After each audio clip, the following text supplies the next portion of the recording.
Chapter 1314. 1314. For the rest of my life. I dedicate this chapter to all the girls.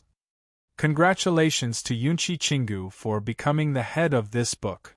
Many thanks to 06066060 for the 8,888 renminbi tip. Thank you to book friend 1408182221169994 and Yunchi Chingu for the tip. Behemoth Forest Camp. I'm full. Wu Yen quickly cleaned up the food in front of him. He stood up and ran out of the tent. I have something to do. I need to go out for a bit. Wait. Shoujo and Mikoto called out. Unfortunately, Wu Yen already ran out of the tent and disappeared from their sight. They were disappointed. Master. Shoujo. On the other side, Astria and Toka, who had been eating the most, didn't seem to be able to reduce the amount of food in front of them. Their expressions were downcast. It wasn't just Hinajuku, Mikoto, Astria, and Toka. Almost every girl in the tent had a gloomy expression on their faces. Well, they can't be blamed for it. Wu Yen has been behaving like this for a while now. He's been behaving strangely. In the past, if there's nothing going on, Wu Yen wouldn't wake up until the sun shines on his butt. But lately, not only has he stopped sleeping in, he's also waking up earlier than anyone else. At night.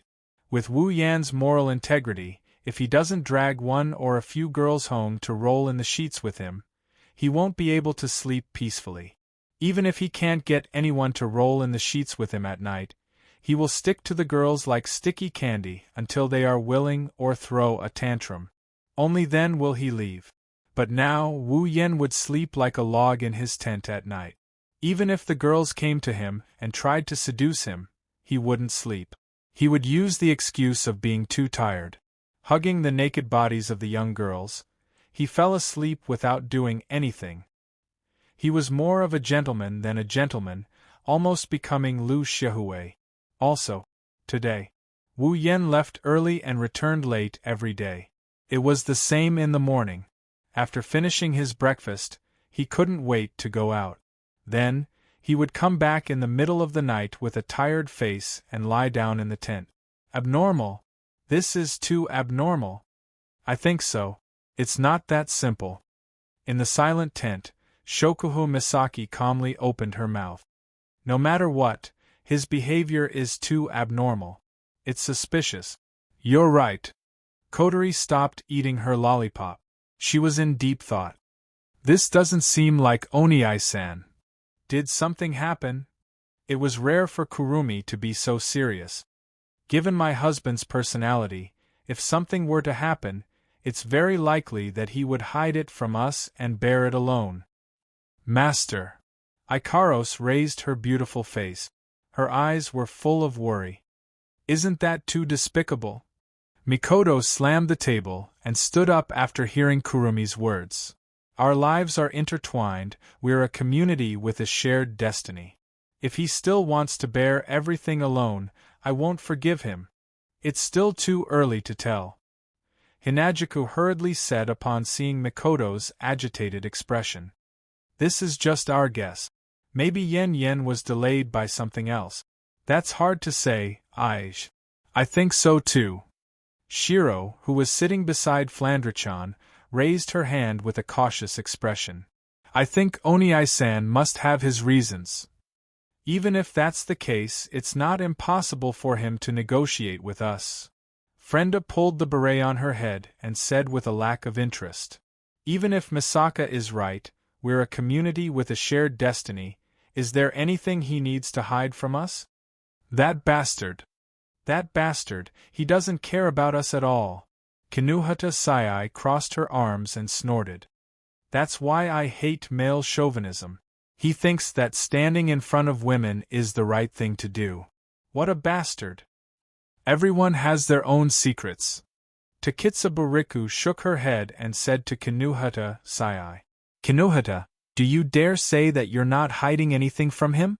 Of course. Of course. Kinuhata Sai wanted to insist, but she quickly deflated. Of course not. Is Oni-san not in love with Flan and the sisters anymore? Flandra-chan laid her head on the table. She looked like she was about to cry. Oni-san must have found someone cuter than Flan and the sisters and fell in love with her. He doesn't like us anymore. Once these words were spoken, the entire tent suddenly became silent. Soon after, the surrounding temperature continued to drop at a rate of 1 degree per second. No. No way. Astrea smiled awkwardly. Master. Can't be that kind of person, right? However, none of the girls answered Astrea's question with a dark expression.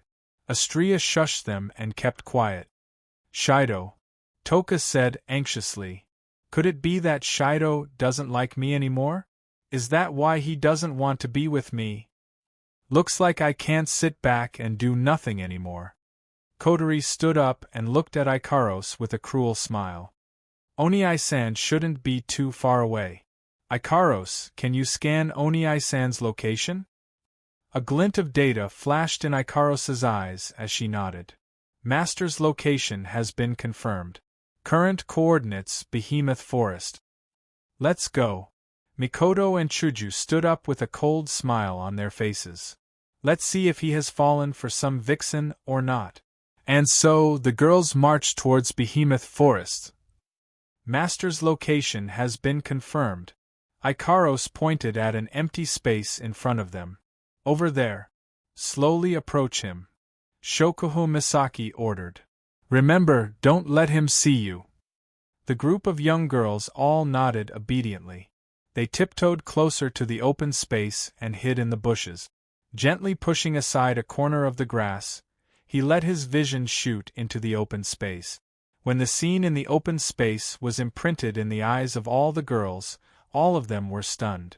The scene of an affair they expected didn't happen. Instead, they saw something different. It was an unbelievable scene. This was because the girls saw a cake in the middle of the empty space. It was a huge cake. It was 3 to 4 meters in diameter. It was a huge cake that was more than 2 meters tall. Around the cake, Wu Yen was holding some utensils. While baking some small cakes, he added them to the big cake to increase the surface area of the big cake. This is... The girls looked at each other in dismay. What's going on? Who is it? The moment the girls made a move, Wu Yen noticed them. Who's there? It's us. Looking at Wu Yan's cold expression, the girls quickly came out from the bushes. Wu Yen was stunned and he exclaimed in surprise. Why are you here? It's all because of you. Hinagika's eyes drifted away embarrassedly, but soon her face tensed up again. What are you doing here? This. Wu Yen hesitated for a bit before bitterly laughing out loud when he saw the dissatisfied looks on the girls' faces. So we were exposed in the end? This cake. The girls came closer and their gazes shifted to the cake. What the hell is going on? You've been busy helping your sisters build the base recently. You haven't had time to rest. Wu Yen sighed helplessly. As for me, I'm not very good at this aspect. I can only throw everything to you guys. Looking at how busy you guys are every day, I don't know what to do. In the end, I can only think of this way to express my feelings. Wu Yen picked up a cream drawing tool used for writing and added 4 words on the cake. One life. Looking at the 4 words on the cake, the girls were stunned. Then, the expressions on their faces started to melt. A lifetime. That's the feeling Wu Yen wanted to express. Looking at the man whose face is covered in cream but still writing those words with a serious expression, the hearts of the young girls melted. Yen. Mikoto's tea-colored eyes started to water up, her expression turning into one of guilt. At the side, the other girls' expressions were more or less filled with guilt. It turned out that they suspected the reason why their other half, who was having an affair with another woman, left early and returned home late every day, no longer slept in, and came back at night with a tired face, was because he wanted to make this cake to express his feelings for them. Everything was for them. But they suspected that he was doing something bad. How disappointing. At the thought of this, the expressions of the girls were filled with sadness and guilt. Hey, hey, hey, what's wrong with you guys? Looking at how downcast the girls are, Wu Yen approached them with a nervous expression and asked anxiously, "Did I do something wrong?" "No, you didn't do anything wrong."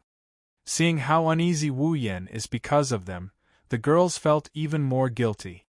The next moment, all of the girls threw themselves at Wu Yen. In the empty space, the young girls replied in unison, resounding through the air, "We also want to be with you for the rest of our lives." Wu Yan's expression softened when he heard this. The air was filled with warmth. Chapter 13-15. Ansari State, St. Dalam Square. This is a very special square, because, in the center of the square there is a stone statue. That is the stone statue of the first Knight King of the Lorraine State, also known as the Holy Statue. It is one of the historical sites in Ansari State. Whether it is a local or a foreigner, if there is a place in Ansari State that must be visited, it must be the Holy Statue, which is St. Dalam Square. Because of this, St. Dalam Square is not only the place with the most tourists during the day, it is also a meeting place for many people who live in Ansari State. And of course, this includes Wu Yen. In the end, I still came early? At the foot of the holy statue in St. Dalam Square, Wu Yen, who is wearing casual clothes and a jacket, looked at the sky and he couldn't help but grumble. That guy Corset, why does he look more excited than me, rushing me out in such a hurry? There is still an hour before the appointed time. How could Lebeka come so early? As the #1 celebrity in the Ansari State Dragon Riding Academy, and the idol of all the boys and girls in Ansari State, to Lebeka, dating with Wu Yen might just be a routine. Although it didn't sound very nice, this date was still a reward for the winner of the Aries Dragon Rite. It couldn't be considered a real date, and Lebeka was only fulfilling her promise. She was definitely carrying out this date with a vague attitude. Therefore, with Lebeka's character, even if she won't be late, she shouldn't be too early, at least not as early as an hour in the morning. Wu Yen thought so. But in the next moment, the scene that appeared in front of Wu Yen mercilessly shattered this thought in his heart. Nobody knows when it started. The entire St. Dalam Square was silent. The scene that was still a bit noisy a second ago. At this moment, all the voices seemed to be extinguished by something, they were cut off in the air. Every man, woman, old, young, and young at the scene. All of them seemed to be holding their breaths. They didn't even dare to make a sound. All of them turned their gazes towards one direction. Their eyes flashed with a somewhat dull look. Wu Yen followed everyone's line of sight and looked ahead. He was also stunned by what he saw. That was because, in that direction, a young girl was walking into the plaza with extremely elegant and noble steps. Looking at the young lady who was slowly walking towards the center of the field, everyone's eyes lit up at the same time. That is breathtaking. Under the sunlight, the young girl was wearing a pure white blouse.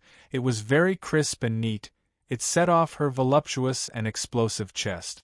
Both sides of her chest spread down in an extremely seductive trajectory, drawing out slender curves. Her lower body was a pure black miniskirt, matched with knee-length stockings and knee-length boot. The extreme black and white color seemed to be the only color left in the world. Her fiery red hair was gently tied up by a white ribbon and placed on the left side of her head. It drooped down on the young girl's chest. Clear emerald was the color of the young girl's pupils. It embellished that beautiful and charming face that was suffocatingly beautiful. Taking a step forward, the sound of her boots landing on the ground could be clearly heard throughout the square. Red hair, white blouse, black miniskirt, stockings, boots, and emerald eyes.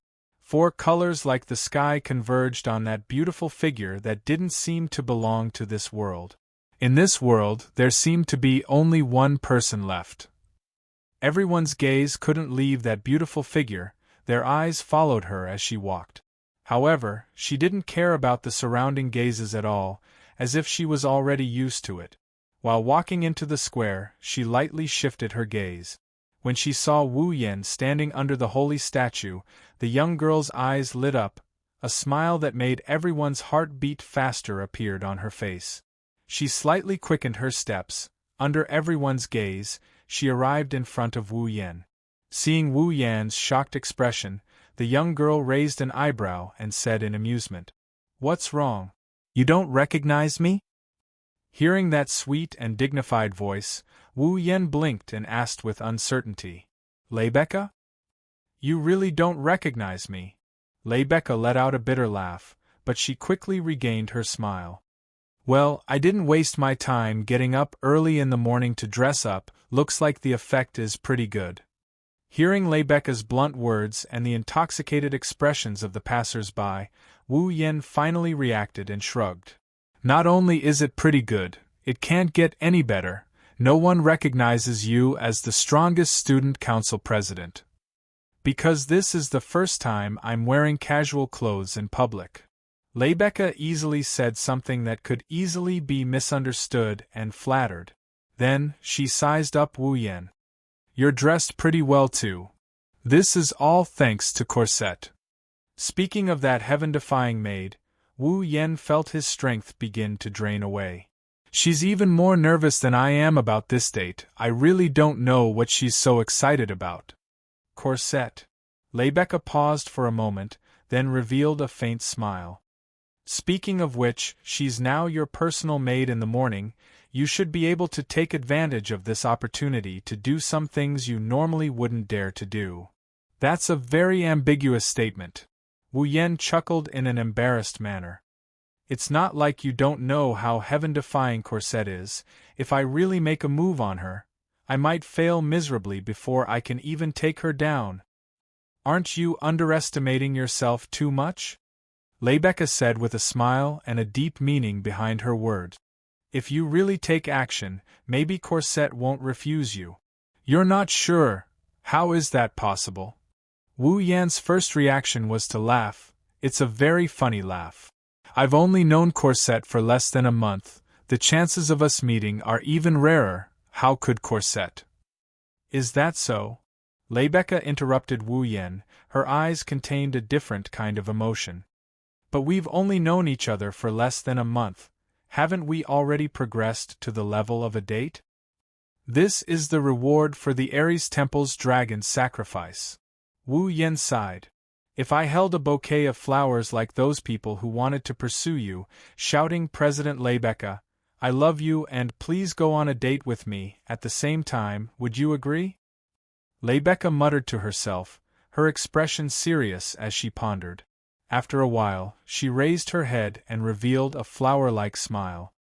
"If it's you, Rune, I'll definitely agree." "Huh?" Wu Yan's face froze up. He couldn't believe what he just heard. He looked at Leibeka with a suspicious look. "Are you sure?" "I'm sure." Leibeka nodded heavily. She looked at Wu Yan's face with an inexplicable tone. She spoke in a serious tone.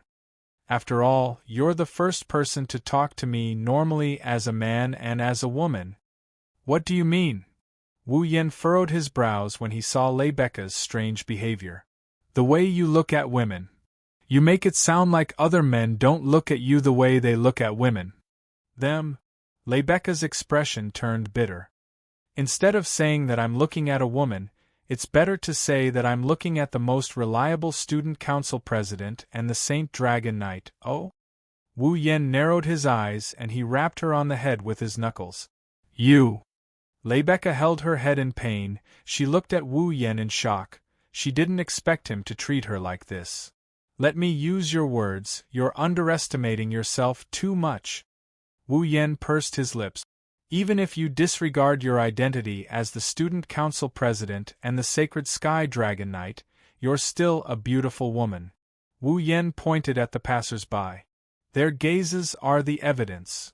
Leibeka couldn't help but look around. Immediately, she caught sight of the stunned and envious expressions of the passers-by. Due to her disguise, the passers-by didn't know this beautiful girl was the student council president. As Wu Yan said, their gazes were the most direct evidence of Leibeka's identity as a woman. Leibeka's eyes flickered, she smiled, Her smile was extremely beautiful. Chapter 13:16. Ansari City, City District. Wow, what a beautiful girl! Where is that girl from? I've never seen her before. Is there such a beautiful girl in Ansari City? Who is that man beside her? He can't be that beauty's lover, right? That beauty is holding his hand, they must be lovers. Damn it, I'm so envious. That man. On the streets of the city district, the passers-by all stopped in their tracks, attracted by Leibeka's heaven-shaking beauty. They widened their eyes, they looked at Leibeka in awe while pointing at her in excitement. However, when they noticed Wu Yan walking next to Leibeka and Leibeka holding onto his arm, their enthusiasm dissipated like a splash of cold water. They started pointing at Wu Yan and started gossiping. Of course, unlike Leibeka, Wu Yan only attracted negative envy and jealousy. Wu Yan grimaced as he looked at Leibeka, who was leaning on him intimately. She hooked her arm around his, and she leaned on him with a smile on her face. She's one step away from leaning into his embrace. His bitterness deepened. It was bitter to say it. Wu Yan, on the other hand, felt troubled and puzzled. Naturally, he was annoyed by Rebecca's intimate actions. His hand had completely sunk into the other party's voluptuous breast. Feeling that amazingly soft touch, while the fire in his heart continued to burn, his absent-mindedness affected his state of mind. Even his steps became light as a feather. He almost made a fool out of himself. What he didn't understand was Leibeka's attitude. Ever since the conversation in St. Lamb's Square, Leibeka suddenly became incomparably passionate, like a lover who was passionately in love. Not only did she insist on holding his hand, she also ignored the scrutinizing and unbridled gazes of the surrounding people. This made Wu Yan very confused. The rumored strongest student council president of Ansari City's Dragon Riding Academy. She was usually upright and awe-inspiring. In addition to her awe-inspiring performance and extremely beautiful appearance, once she released her passion. Even Wu Yan almost couldn't take it. It was no wonder that Wu Yan didn't understand. After all, it was the first time he saw Leibeka like this. He couldn't help but reach out his hand. As Leibeka stared blankly at him, he touched her forehead and then touched his own as he muttered to himself, "That's right, master. I don't have a fever." As soon as he said that, with a slap, a weak yet powerful hand mercilessly slapped Wu Yan's shoulder, making him cry out in pain. He looked at Leibeka, causing her to look unhappily. "Do you know that your behavior just now was very rude?" Sorry. Wu Yan rubbed his shoulder and smiled apologetically. "I just didn't expect, Leibeka, you would be so passionate when you're on a date. When you're on a date, you must use a different way to interact with the opposite sex. That's the easiest way to arouse the resonance between both parties and show the warmth of your feelings." Leibeka's lips slowly curled up. "This is common knowledge for dating." "That's right." Wu Yan scratched his face. "It's not a problem for normal lovers or opposite sex who have feelings for each other to do this, but are we lovers or opposite sex who have feelings for each other?" His wine-red eyes met Leibeka's green eyes. Wu Yan said half-jokingly, "If you're so passionate, I'll misunderstand that you're interested in me." "Oh." Hearing Wu Yan's words, Leibeka revealed a mischievous expression. "Can't I be interested in you? I think you're hinting that you're very easy to capture." Wu Yan rolled his eyes. "We've only known each other for less than a month and you're already interested in me?" "Less than a month." Leibeka was silent for a moment before she suddenly said, "Speaking of which, it's quite unbelievable." Wu Yan looked at Leibeka with a confused look. "What do you mean?" "You're clearly a suspicious person with an unknown identity and origin.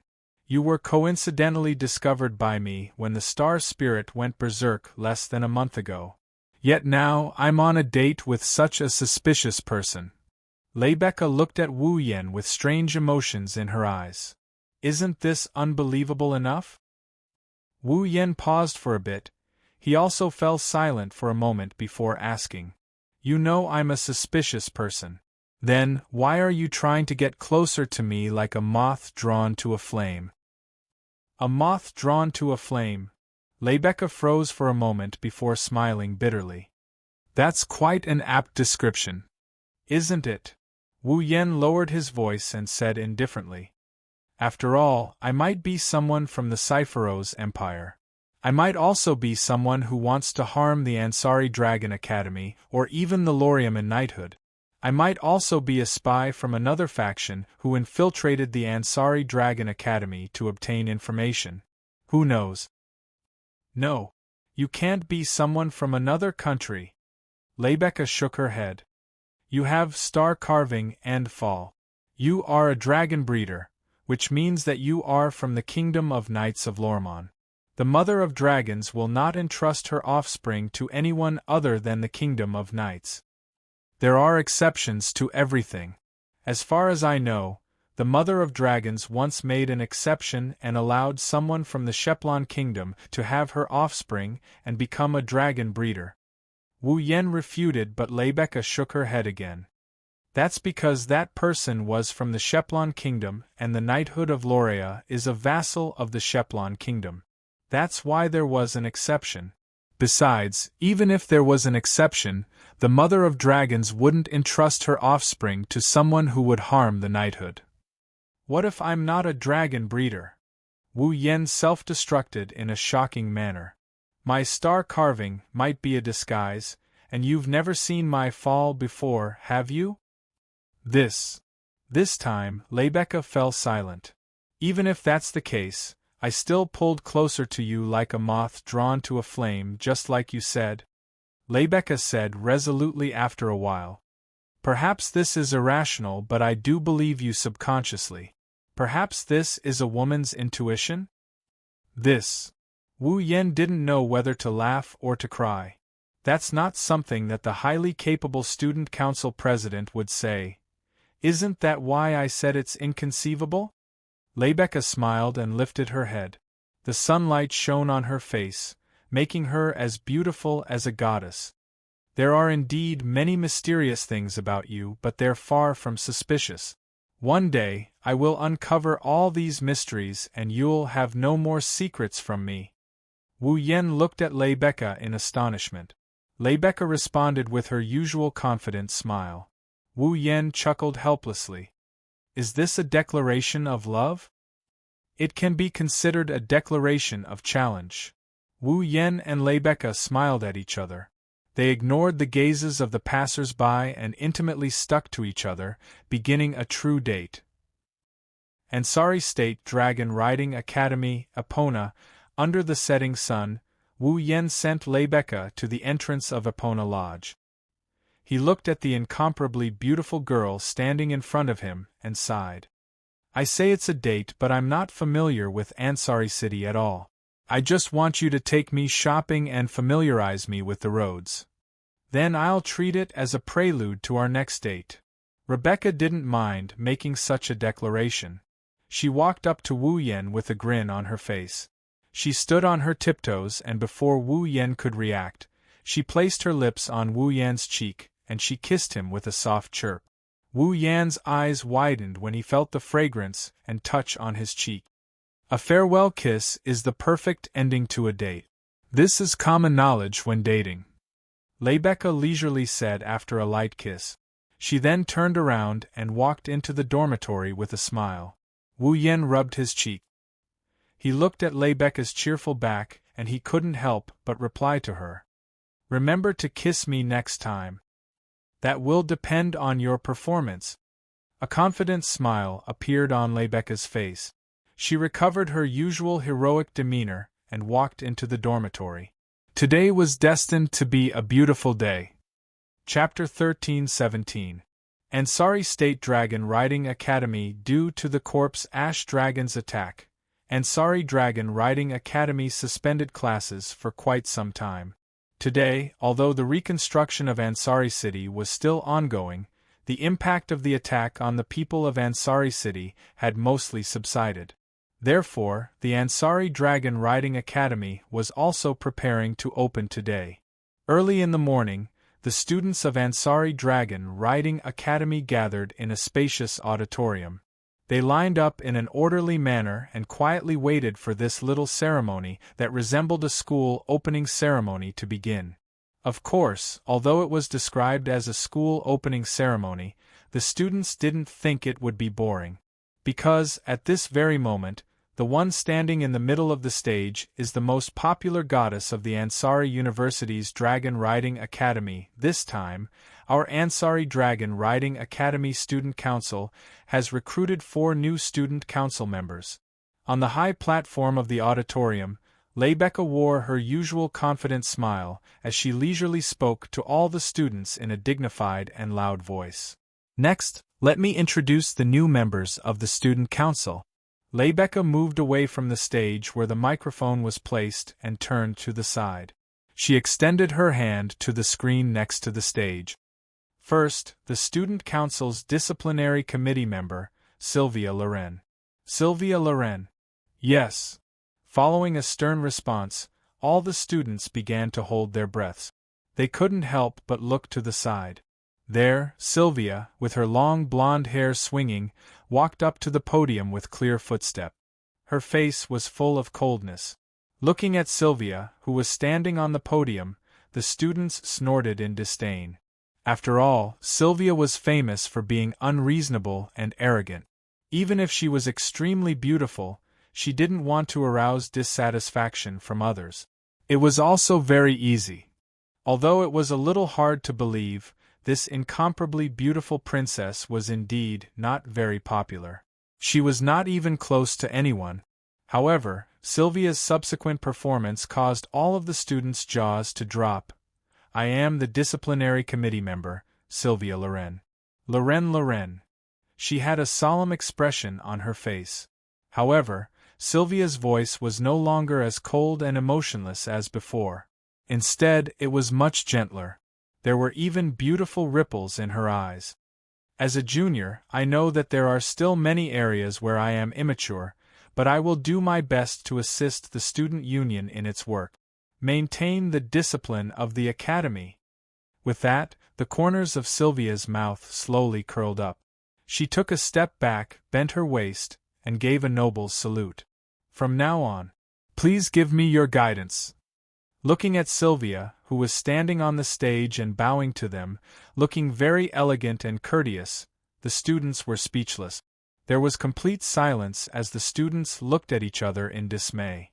Although he didn't know what had happened, the overbearing arrogance and unreasonable aura that he had always seen from Sylvia had completely disappeared. Now, the person who appeared in front of everyone was no longer the unreasonable Sylvia who only wanted to study. Instead, she was a noble, humble, and elegant beauty of the academy. In the next moment, the entire hall was filled with applause. It seemed that even Sylvia herself was shocked by the loud applause. Her refined and courteous temperament instantly disappeared, and a panicked expression appeared on her originally solemn face. Ever since she entered the academy, due to her status and grades, Sylvia had gone on stage many times.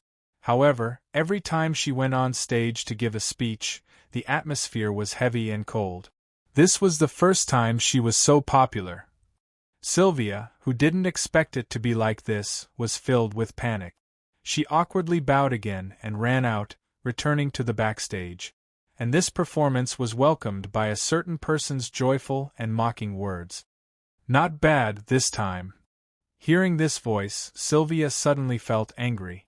She raised her head and hatefully looked at Wu Yan, who had a detestable smile on his face, and angrily said, "It's all because of you.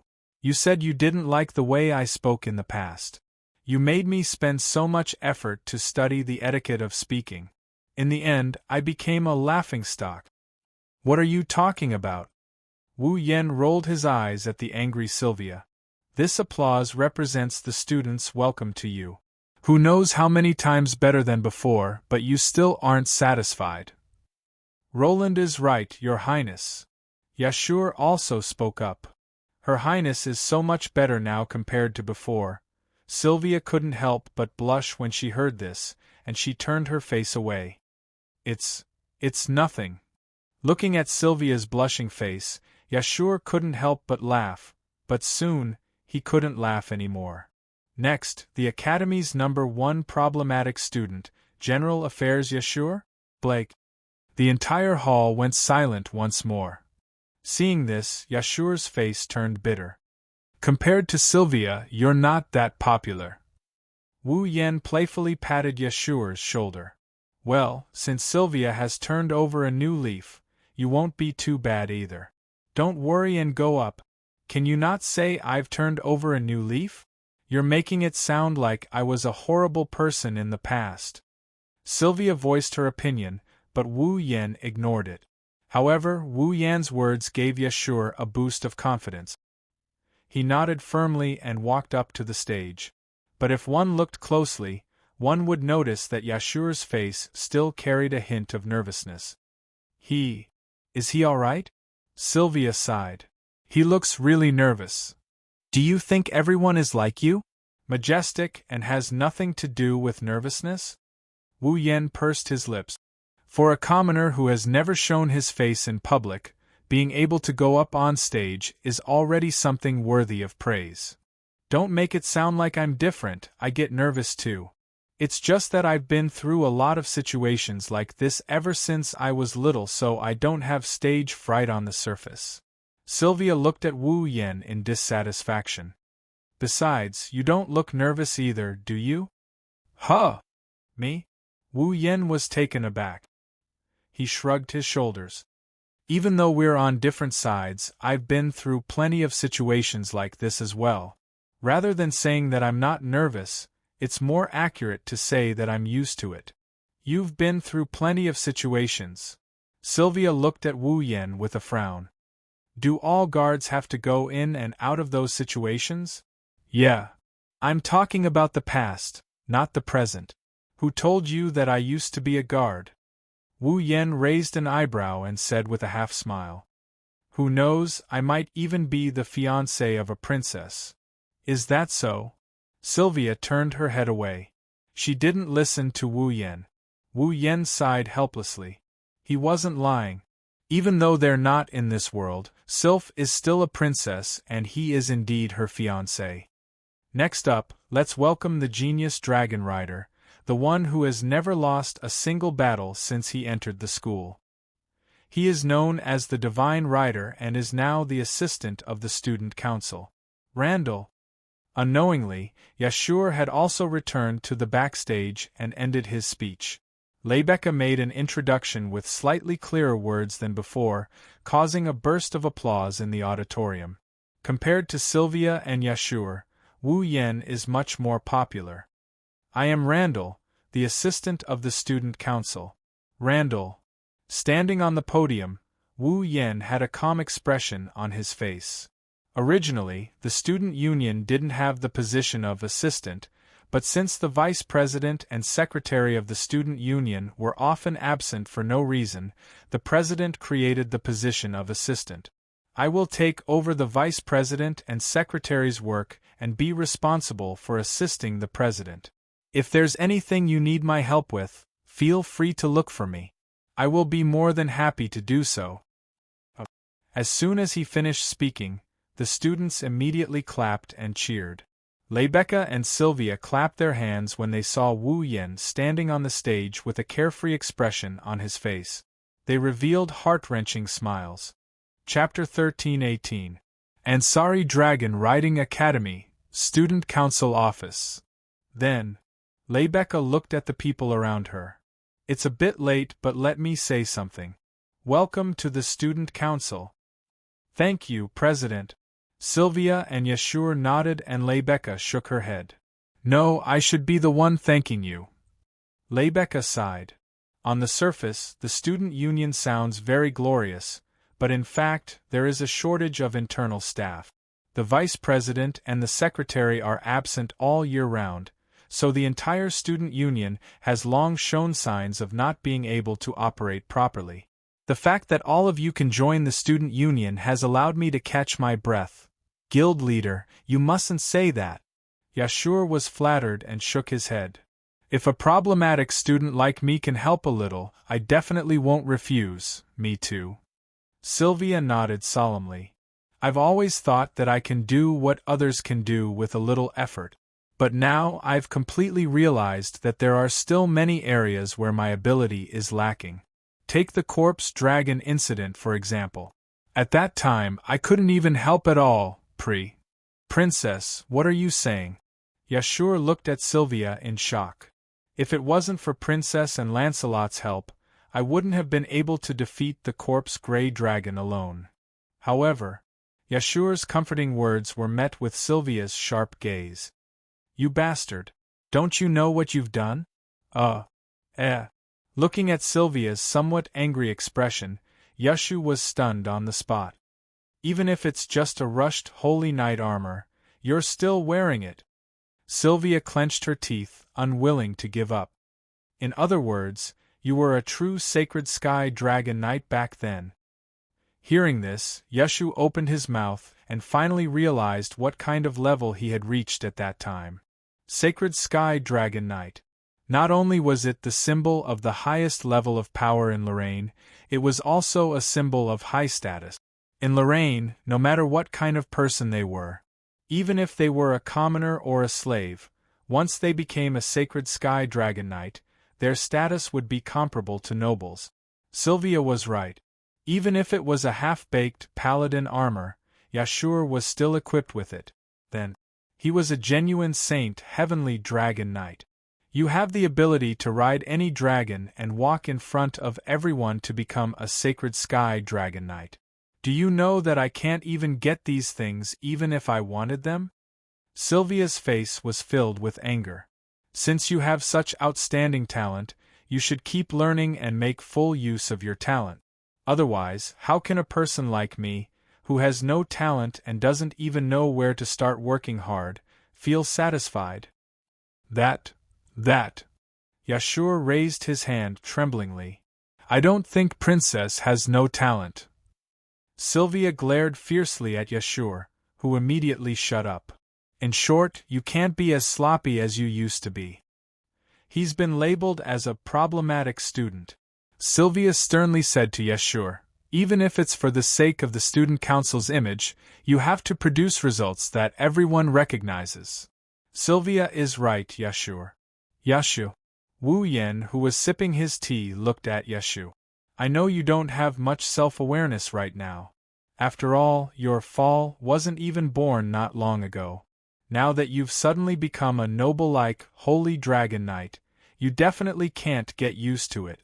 However, you've indeed reached the top in one step.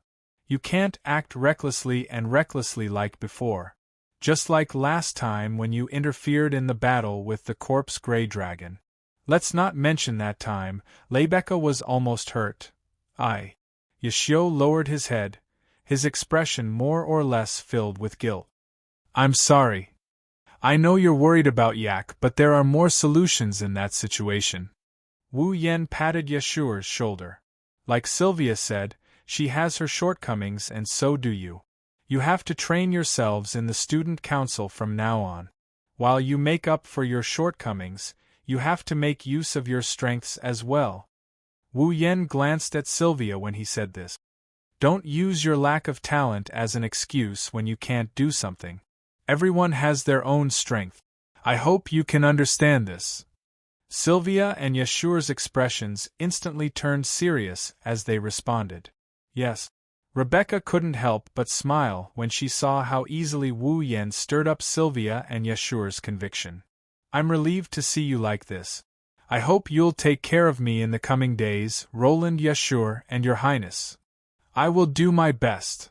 Sylvia stared at Rebecca with determination in her eyes. But President, I didn't come to the student council just to do my part. I also came to train myself. So, at least in the student council, please don't treat me as the princess of the royal family of knights. In the future, President, please call me by my name. This. Leska hesitated for a moment, but when she saw the stubbornness in Sylvia's eyes, she nodded with a smile. Okay, I understand. Rebecca picked up the teacup on the table and raised it. Then let me replace wine with tea to welcome you all once again. Welcome to the Student Council. Cheers. Cheers. Wu Yan, Sylvia, and Yashu also raised their teacups and clinked them against Rebecca's teacup. Amidst the crisp sounds, the 4 people present drank up the black tea in their teacups at the same time, celebrating the formation of the new student union. Okay, the welcome ceremony will end here. If there's a chance in the future, I'll make it up to you all. Placing the teacup on the table, Rebecca withdrew her smile. Next, I have something important to tell you all. Sylvia and Yashur shivered when they saw Rebecca's smile disappear. Even Wu Yan narrowed his eyes. For Rebecca to treat it so seriously, it must not be a small matter. It's actually like this. Rebecca bit her thumbnail and revealed a serious expression. I've already reported the corpse dragon's attack on Ansari City to the royal family of knights. Hearing this, everyone's expression froze. Wu Yan frowned and glanced at Rebecca. Did the Lormon Wang family or the Lormon Holy Dragon Knights do something? That is indeed the case. Rebecca bitterly smiled. In order to further understand the cause of the corpse ash dragon's attack, investigate the truth behind it, and collect information, the Lormon Wang family will personally visit Ansari City on the grounds of expressing sympathy for the people. The royal family of Lormon will personally come? Yashur was shocked. The royal family? Wu Yan looked at Sylvia. Sylvia shook her head, indicating that she didn't know either. The royal family of Lormon is coming. In other words, someone related to Sylvia is coming. Who could it be? At that thought, Sylvia suddenly had a bad premonition. At the same time, Rebecca glanced at Sylvia. It is said that the one who came to Ansari City this time is the first princess of the Knight's Kingdom of Lorraine, Veronica. Veronica Lormon. Sylvia's pupils shrunk to the size of a needle. The royal family of Lormon? Wu Yan flinched. Yashio gasped as well. The royal family of Lormon? Isn't that? That's right. Rebecca nodded. The person coming is Sylvia's sister. No. However, as soon as Rebecca finished speaking, Sylvia suddenly let out a sorrowful cry, and her face instantly paled. What's wrong? Rebecca was shocked. Wu Yan and Yashur were the same. The pale-faced Sylvia hugged her head and squatted on the ground, trembling as if the end of the world had arrived. Everyone looked at each other. For a moment, the entire place fell into a deathly silence. Chapter 13:19. Night. The sky was dotted with stars. It looked like the Milky Way was streaking across the horizon, Apollo's house. Wu Yan was lying on his bed in a room. He looked at the cold ceiling. After a while, he raised his hand. On that hand, a strange drop of blood was floating above his hand in an extremely strange manner, drifting up and down. Young blood of the Avalon Saint Dragon Emperor. Special item. A special blood extracted from the last descendant of the Avalon Saint Dragon Emperor when he was young. Due to the extraction by the system, it has a magical effect. If consumed by a vampire who relies on blood as their foundation, it can strengthen the vampire's ability. If consumed by a vampire's true ancestor, it can raise the level of the vampire by 1 level. Note: due to the extraction by the system, it can only be effective if consumed by the system's user. The effective range is before level 90. When the user reaches level 89, the consumption will be ineffective. This drop of blood is the one Wu Yan obtained from Aiku. It is also the prerequisite for Wu Yan to complete the second dungeon quest. The extraction process was very smooth. At least, it was much smoother than when he asked the Dragon Mother for a drop of blood. Wu Yan only used a table of delicious dishes to make Aiku happy. She agreed to Wu Yan's request for a drop of blood and let Wu Yan extract it from her body. Wu Yan's second dungeon quest was successfully completed. Character: Wu Yan. Equipment points: 61100. Item points: 180000. Ability points: 51,000 summoning points, 81,000 level, 85 dungeon world, Star Carvings Dragon Knight Dungeon Quest. Acquire. Quest 1.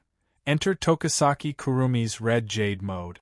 Using the ability of the angel, the Zafkiel, he used the Bullet of 12 Yod, the Zafkiel. Bet. When the Mother of Dragons placed the last descendant of the Avalon Holy Dragon royal family in the Abayan Forest, she obtained a drop of the original blood of the last descendant of the Avalon Holy Dragon royal family before he was born and placed in the Abayan Forest. Quest reward: 10,000 equipment points, item points, ability points, summoning points, completed. Mission 2. Obtain a drop of infant blood from the last descendant of Avalon's Holy Dragon royal family. Quest reward: 30,000 equipment points, item points, ability points, summoning points, completed. Mission 3. Obtain a drop of awakening blood from the last descendant of Avalon's Holy Dragon royal family. Quest reward: 50,000 equipment points, item points, ability points, summoning points. At present, there was only one instance dungeon quest left to complete Wu Yan's quest in this world. Then, he would be able to move about freely in this world. The third instance dungeon quest still required Wu Yan to obtain blood from the last descendant of Avalon's Holy Dragon royal family, which was Yak. However, unlike the previous two instances, this instance dungeon quest required Wu Yan to obtain a drop of blood from Yak when she enters the awakening period. However, when is Yak's awakening period? When is this awakening period? Wu Yan had no idea at all. Therefore, this instance dungeon quest could only be temporarily put aside and be dealt with in the future. However, Wu Yan had to continue paying attention to Yak. Although he didn't know when Yak would enter the so-called awakening period, Wu Yan could only wait.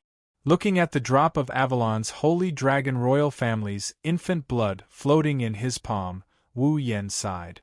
There were two reasons for the sigh. Firstly, it was a pity that the effect of the Holy Dragon royal family's infant blood was the same as the original blood of Avalon's Holy Dragon royal family. After all, Wu Yan was hoping that this drop of blood would have the effect of allowing him to enter the demigod rank. Now it seems that entering the demigod rank was not as easy as he thought. Therefore, Wu Yan sighed. Secondly, he was confused about what happened during the day and sighed.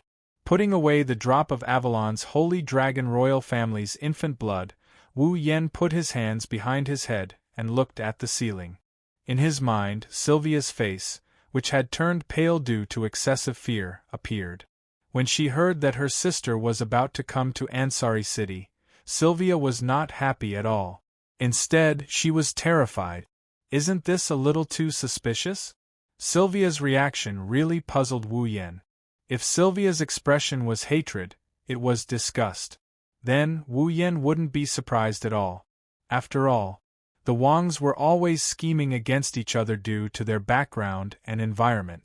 There was also the heir to the throne and other factors that made the relationship between the Wangs not harmonious even if they were siblings. That had been played out many times in TV dramas. Because of this, Sylvia and Veronica's relationship was not good. Wu Yan could understand. However, Sylvia's reaction wasn't hatred or disgust. It was fear, and it was extreme fear. This puzzled Wu Yan. Could it be that Veronica had done something to Sylvia?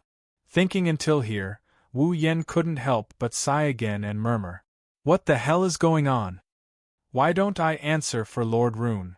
A cold voice suddenly sounded in the room, making Wu Yan's whole body tremble, and he reflexively jumped up from the bed. Next, Wu Yan saw Corset standing beside the bed in her usual court-made uniform looking at him with a mischievous expression. Wu Yan bitterly chuckled in response. He didn't seem to be in a good mood. "Corset, please, next time use a normal way to appear, okay? Then I won't be able to come in. This is the boys' dormitory." Corset winked mischievously and a playful expression appeared on her face. "I saw that Lord Rune seemed to be troubled, that's why I came to care about him. Isn't Lord Rune happy?" The one who should be troubled is your master, who should be hiding in the quilt and trembling right now, right? Wu Yen laid back down on the bed. Corset sat on the edge of the bed without any hesitation. She looked at Wu Yen with a half-smile. Lord Rune really cares about Her Royal Highness. Now, do maids gossip too? I'm just curious about Lord Rune's feelings. Then it's called gossip. So be it. Cosette smiled indifferently, but soon after, he let out a sigh. Actually, the reason why Her Royal Highness behaved that way is all because of Her Royal Highness Veronica. Wu Yen immediately turned his eyes to Corset. Her Royal Highness Veronica once failed in the infant ceremony. Corset's face became expressionless. In order to make up for her shortcoming of not being able to become a dragon breeder, Her Highness Veronica has been training herself since she was young and developed a combative personality. However, because Her Highness Veronica has great expectations for Her Highness Princess, in order to prevent Her Highness Princess from becoming weak when she fails to be selected, Her Highness Veronica has done a lot of training for Her Highness Princess when Her Highness was still young. Training? Wu Yan's mouth twitched. You're not going to say that it's because Sylvia was trained by Veronica, that's why she was afraid of Veronica and reacted that way, right? Lord Rune underestimated Her Royal Highness Veronica's training. It's not an exaggeration to say that it's cruel. Corset became serious. Not only did Her Royal Highness Veronica had to push her into the lake, but she also had to go to dangerous cliffs to retrieve specific items. She even had to go to a well-known haunted forest to train her courage while trying to survive. Wu Yan's heart twitched when he heard that. By the way, I was the one who pretended to be a ghost in the forest. Wu Yan almost fell to the ground. That's why Her Royal Highness Veronica is traumatized by Her Royal Highness Veronica. Corset didn't realize that she was also responsible and sighed. That's why Her Royal Highness Veronica acted that way, really. I don't know what to say. Wu Yan didn't know whether to laugh or cry as he shook his head. Corset suddenly leaned forward and gently kissed Wu Yan's cheek. Wu Yan's mouth opened into an O shape. This is the benefit Lord Rune requested. Corset winked mischievously and whispered. If possible, Lord Rune, I hope you can help Her Royal Highness Veronica like last time. Wu Yan looked at Corset in a daze and couldn't help but laugh. If you kiss the other side, then I'll agree. Lord Rune, you really don't know how to take advantage of others. Cosette was also startled. Then, with a wry smile, he moved his face closer to her once again. Chapter 1320. Ansari Dragon Riding Academy, Epona House. On the top floor of Epona House, Sylvia was wearing a white, revealing nightgown that barely covered half of her breasts and only reached her thighs. She was lying on her bed with a pair of ice-blue eyes that were filled with disappointment today.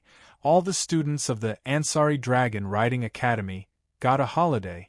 Because the first princess of Lorea Knight's kingdom, Veronica?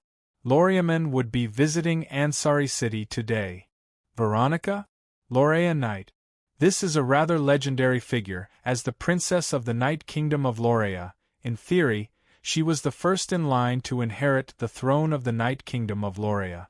However, this princess did not hide in a greenhouse all day long, enjoying the flattery of others and living a luxurious life like other princesses.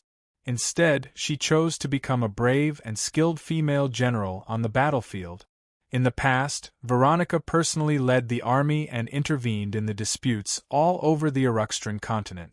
The number of times she went to the battlefield and quelled the flames of war was not few. It is said that when she went to war for the first time, she was only 12 years old. Although she wasn't able to become a dragon nurturer during the youngling ritual, Veronica chose to train her body, hone her sword skills, and become a general on the battlefield. Moreover, her performance was extremely heroic, and could even be described as brave and ferocious. It is said that, whenever Veronica waved the sword in her hand on the battlefield, there would be 3 heads flying in the sky at the same time. Is this true or not? No one has ever seen it with their own eyes. Even those who have seen it with their own eyes did not stand up for this matter. However, Veronica is indeed a brave and good fighter. Until now, she has never lost a battle and has never lost a battle. Her talent in military can be said to be number one in the entire Lorea Knight's kingdom. The sword skills that she has honed over the years can be said to be invincible. There is even a rumor that Veronica once used the sword in her hand to repel a winged lizard. Winged lizard. That is a ferocious large lizard. It is a close relative of the dragon race's earth dragon. In terms of combat strength, some weak dragons may not be its match. Veronica is not a Holy Sky Dragon Knight that can equip the Holy Knight armor. She is not even a dragon cultivator, yet she can do this.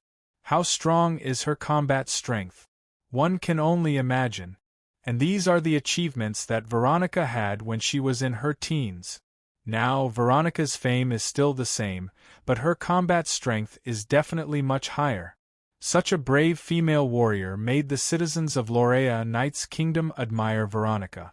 Her position in the hearts of the citizens Knight's Kingdom's people's heart is far from Sylvia, who was still a student, can compare to her.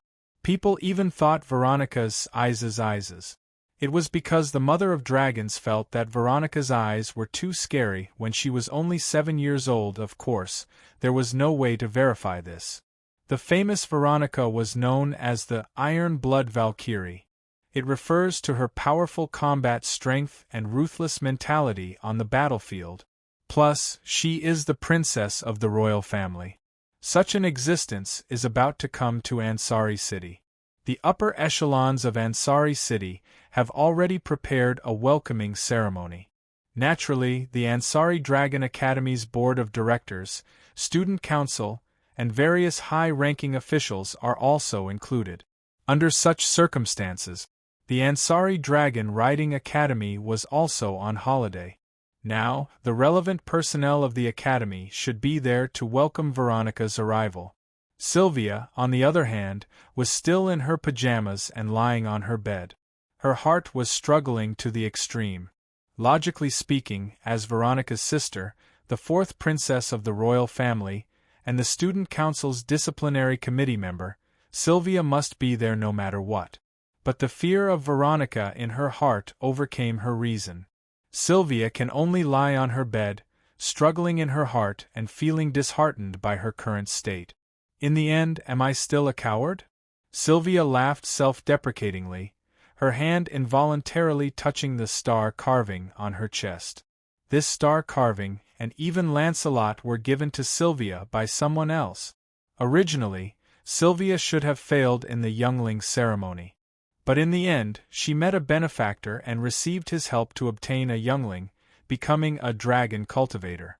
Sylvia doesn't know why that big brother of hers also had a youngling that only the Mother of Dragons can entrust to him, and even gave it to her.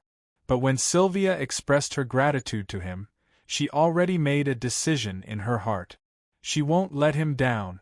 But now, such a cowardly person like her would only stain the big brother who had bestowed her with such a great favor. Sylvia can even imagine the disappointment on his face when he sees her current state. This made Sylvia's heart tighten. No! Sylvia clenched her teeth and sat up. At least, I have to face it bravely. That's right. Ah! Sylvia's voice suddenly rang out in the originally empty room, causing the resolute expression on Sylvia's face to collapse. She held back her tears and covered her eyes in fear. What are you doing? Then, a speechless voice entered Sylvia's ears. Only then did Sylvia realize how familiar that voice was. She raised her head and looked at the source of the voice. In the next moment, Sylvia saw Wu Yan is standing beside her with a helpless expression on his face. You! Sylvia was stunned. Why are you here? Nothing, it's nothing. Wu Yan crossed his arms and looked down at Sylvia. I'm just here to see how the great fourth princess is a coward. Sylvia raised an eyebrow but quickly deflated. After all, what Wu Yan said was the truth. I don't want to teach you a lesson anymore. Wu Yan closed his eyes. I just want to ask you, are you really willing to live under Veronica's shadow for the rest of your life? Sylvia opened her mouth and wanted to refute, but when she remembered what Veronica did to her, her voice seemed to be stuck in her throat and she couldn't force it out. Didn't you already decide to train yourself after joining the student council? Wu Yan looked at Sylvia with disdain, causing Sylvia's heart to skip a beat. She felt a faint sense of fear. This wasn't the first time Wu Yan taught Sylvia a lesson. Every time, he hit the bullseye and Sylvia was convinced in the end. That's why even though Sylvia didn't say it out loud, she was still afraid of Wu Yan. This kind of fear was different from the fear she felt towards Veronica. If Veronica was the devil to Sylvia, then Wu Yan was her teacher. When a teacher is teaching a student a lesson, the student would naturally feel more or less afraid. In the past, you were unreasonable and loved to go down a dead end. I also taught you a lesson. Now you have changed very well. In the speech in the auditorium, you won the recognition of everyone for the first time. You are no longer alone. With the student union and us by your side, what do you have to be afraid of? Wu Yan relaxed his tone. Have you forgotten about the corpse dragon incident? Didn't that prove that the thing you fear in your heart is nothing more than that?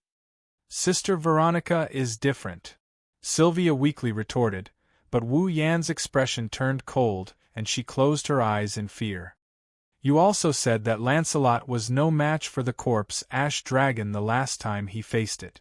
What happened? Sylvia remained silent. Looking at Sylvia's silence, Wu Yan sighed and extended his hand towards Sylvia. Here you go. Wu Yan said to Sylvia, who is still in a daze. Hold it. No matter what happens, I'll protect you. Then, you don't have to be afraid anymore, right?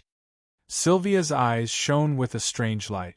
She looked at the hand in front of her and blushed slightly. She hesitated for a moment before finally putting her hand on his. Wu Yan chuckled. It was a very seductive laugh.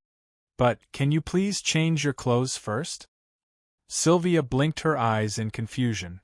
Only then did she realize that she was still wearing her revealing pajamas.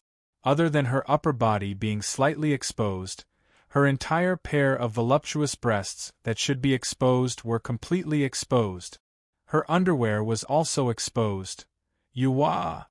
The next moment, the room was filled with sorrowful cries. Chapter 13:21. Ansari Dragon Riding Academy, the first school building. Today, Princess Veronica, who had come to Ansari City to express her condolences, would use this place as her first stop on her visit to Ansari City. Early in the morning, led by the mayor of Ansari and the dean of the Ansari Dragon Riding Academy, there were more than 20 important figures from the city council, the academy council, and the student union as well as the upper echelons. They formed a welcoming group and lined up in front of the first school building entrance, waiting for Veronica's arrival. Among these people, Yashur and Yak, who were members of the student council, were also present. The student council president, Lebeka, stood at the very front and was even in front of the mayor of Ansari City and the dean of the Ansari Dragon Riding Academy. Like the leader of the welcoming party, she stood with her head held high and her chest puffed out. Her body emitted a radiance that made people not dare to look straight at her. It could be said that this welcoming party of about 20 people had gathered the most representative figures of the entire Ansari state. Who knows how many years it had been since the Ansari city had set up such a welcoming party to welcome the guest. However, since the other party is the first princess of Lorium and knighthood, it is not too much to have such a grand occasion.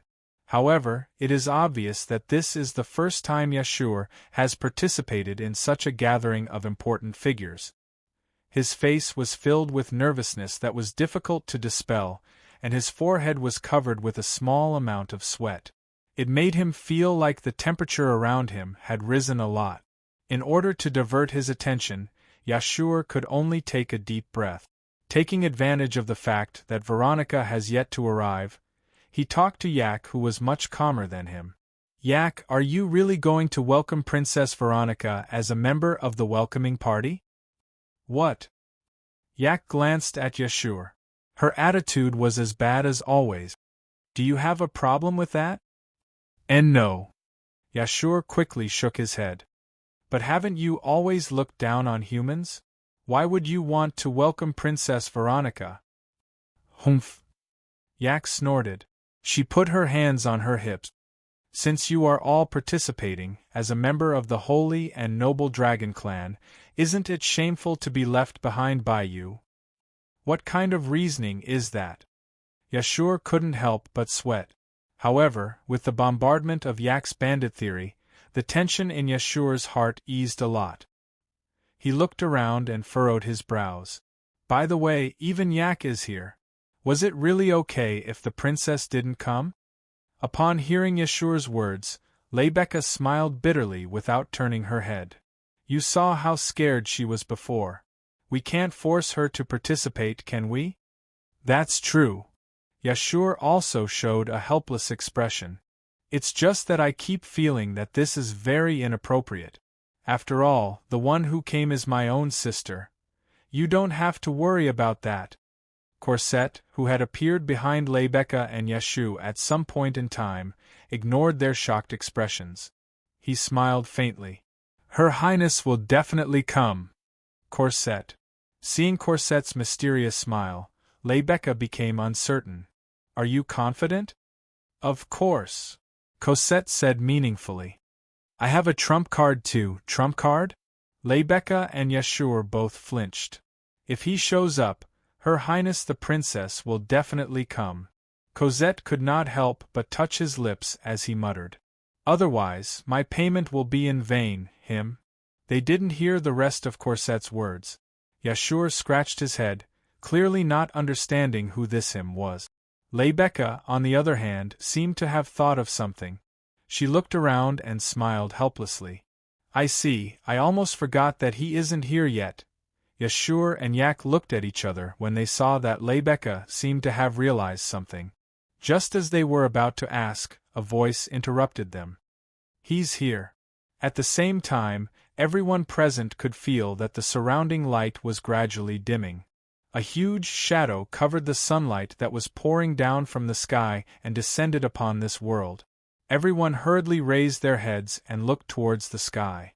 Soon after, their eyes widened in succession. At the end of the azure sky, a huge shadow that seemed to be able to blot out the sun slowly appeared and imprinted itself into everyone's eyes. It's a warship in the sky. A dragon-shaped warship in the sky. It looked like a holy dragon that had evolved from an earth dragon, a pterosaur, and a water dragon. However, it was at least 100 times larger than the largest dragon in the Ansari Dragon Riding Academy, Guffrin.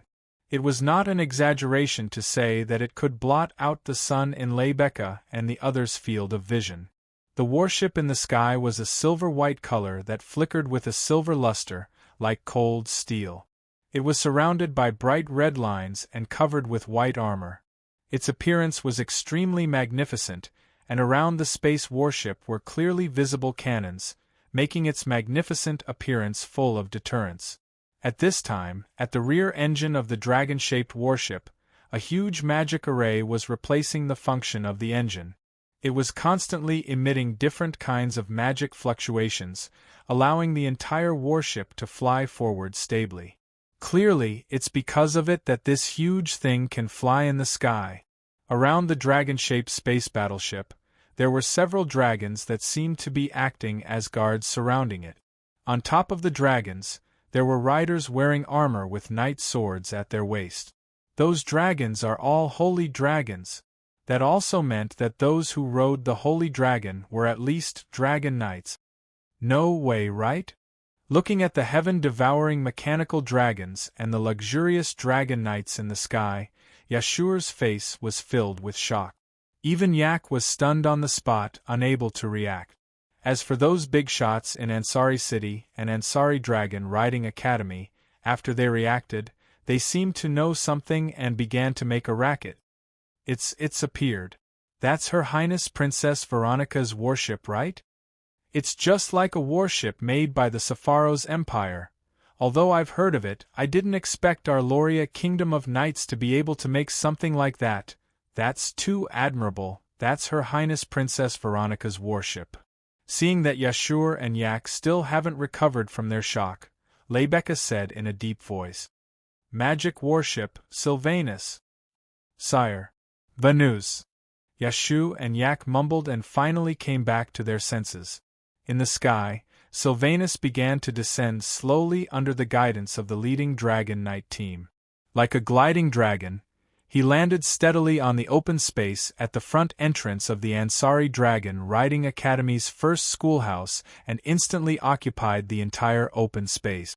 The Dragon Knights who were acting as guards also landed on the ground on their respective sacred dragons and maintained their initial formation.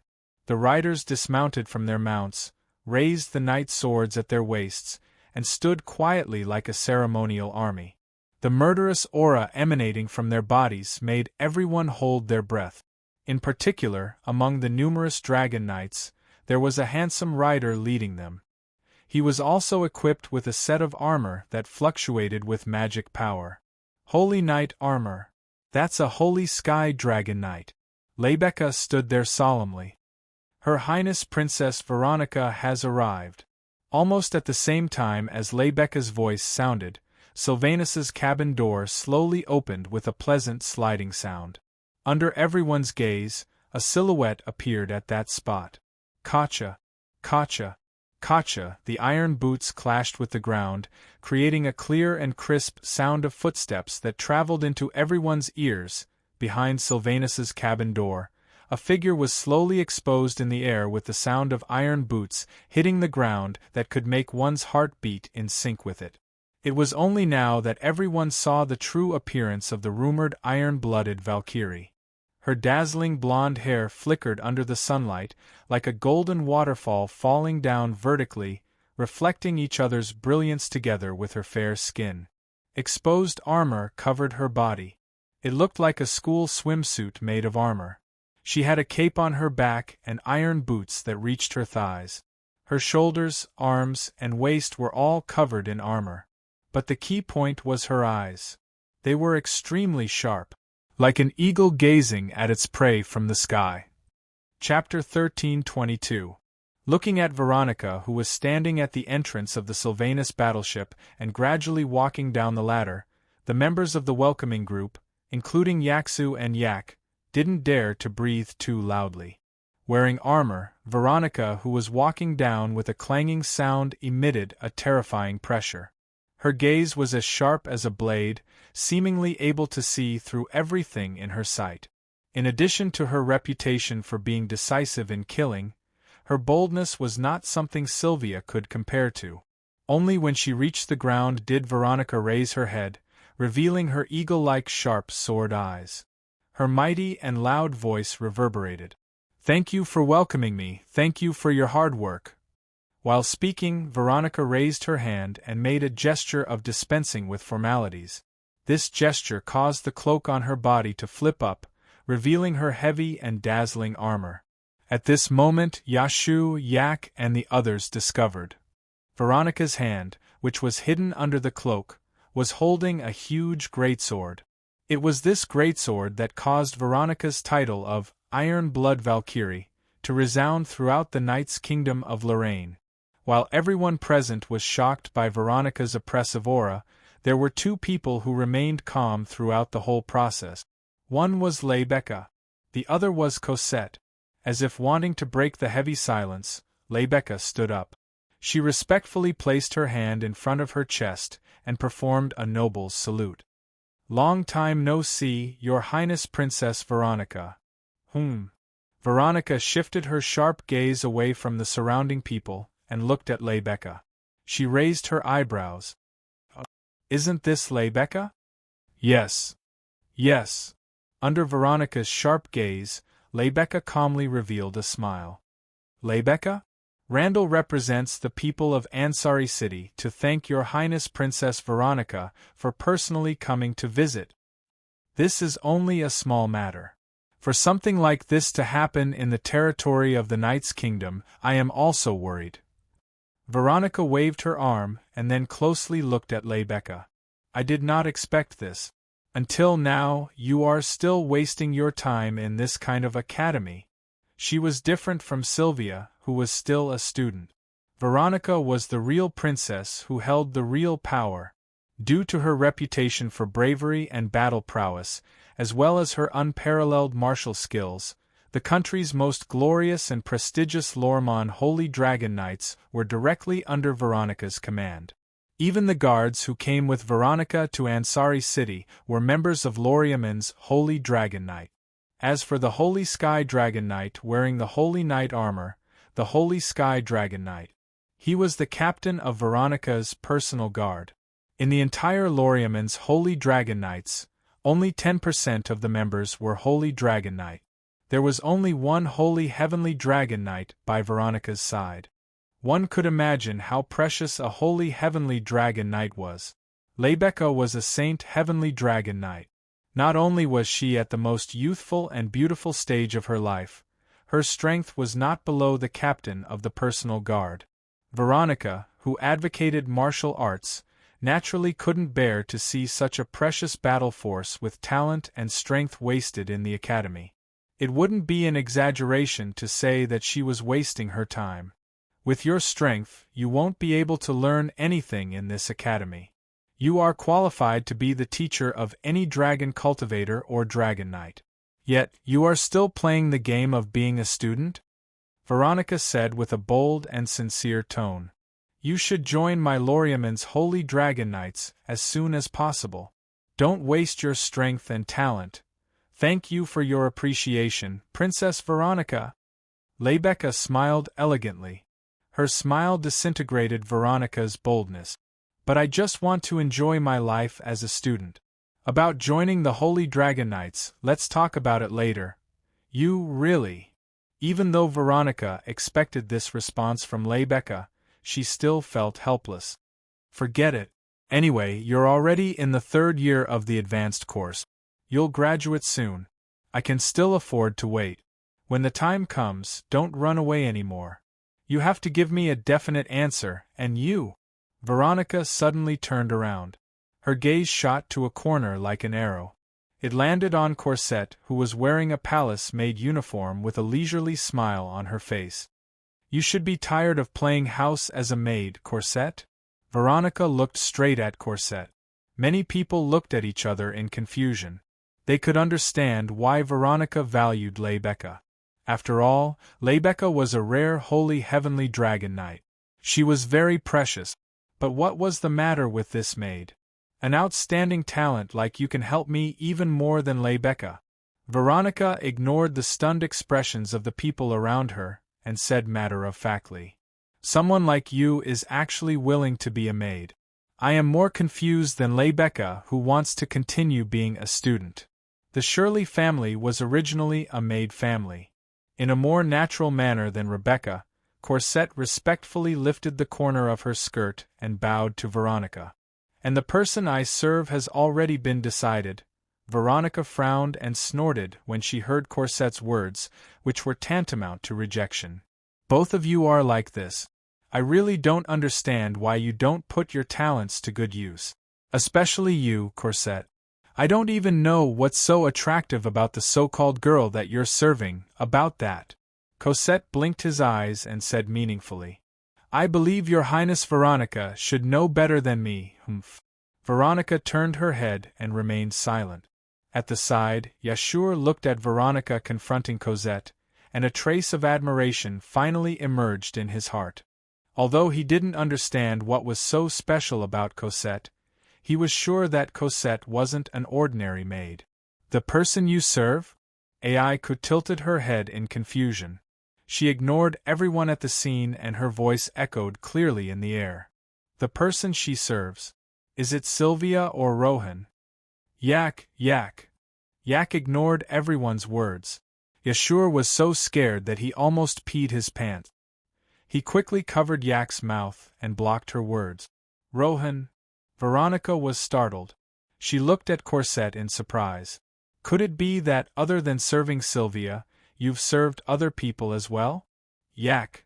Cosette immediately closed his eyes, lowered his head, and remained silent, tacitly agreeing to it. Interesting. Veronica didn't feel discouraged. Instead, she showed an interested expression.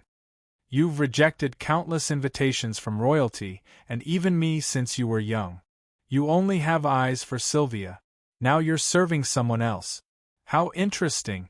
Then, where is he? Veronica began to look around. Let me see what kind of ability someone who can subdue even you has. He. Cosette showed a complicated expression. She opened her mouth as if she wanted to say something, but another voice interrupted her. Royal sister. His trembling voice echoed in the air, instantly attracting the attention of everyone present. Sylvia, in her uniform, stood at the entrance of the first school dormitory. She walked over with trembling steps and a stiff expression on her pretty face. Beside Sylvia was Wu Yan, who was also in uniform. He looked at Cosette and winked. Cosette couldn't help but smile. Sylvia. Veronica narrowed her eyes when she saw Sylvia appear in front of her. Her sharp eyes were filled with killing intent. Sylvia was shocked and couldn't help but take a step back. Veronica's gaze sharpened when she saw Sylvia's pathetic performance in front of everyone. She suddenly raised the greatsword in her hand and mercilessly slashed at Sylvia amidst the horrified expressions of the bystanders. Sylvia's pupils constricted.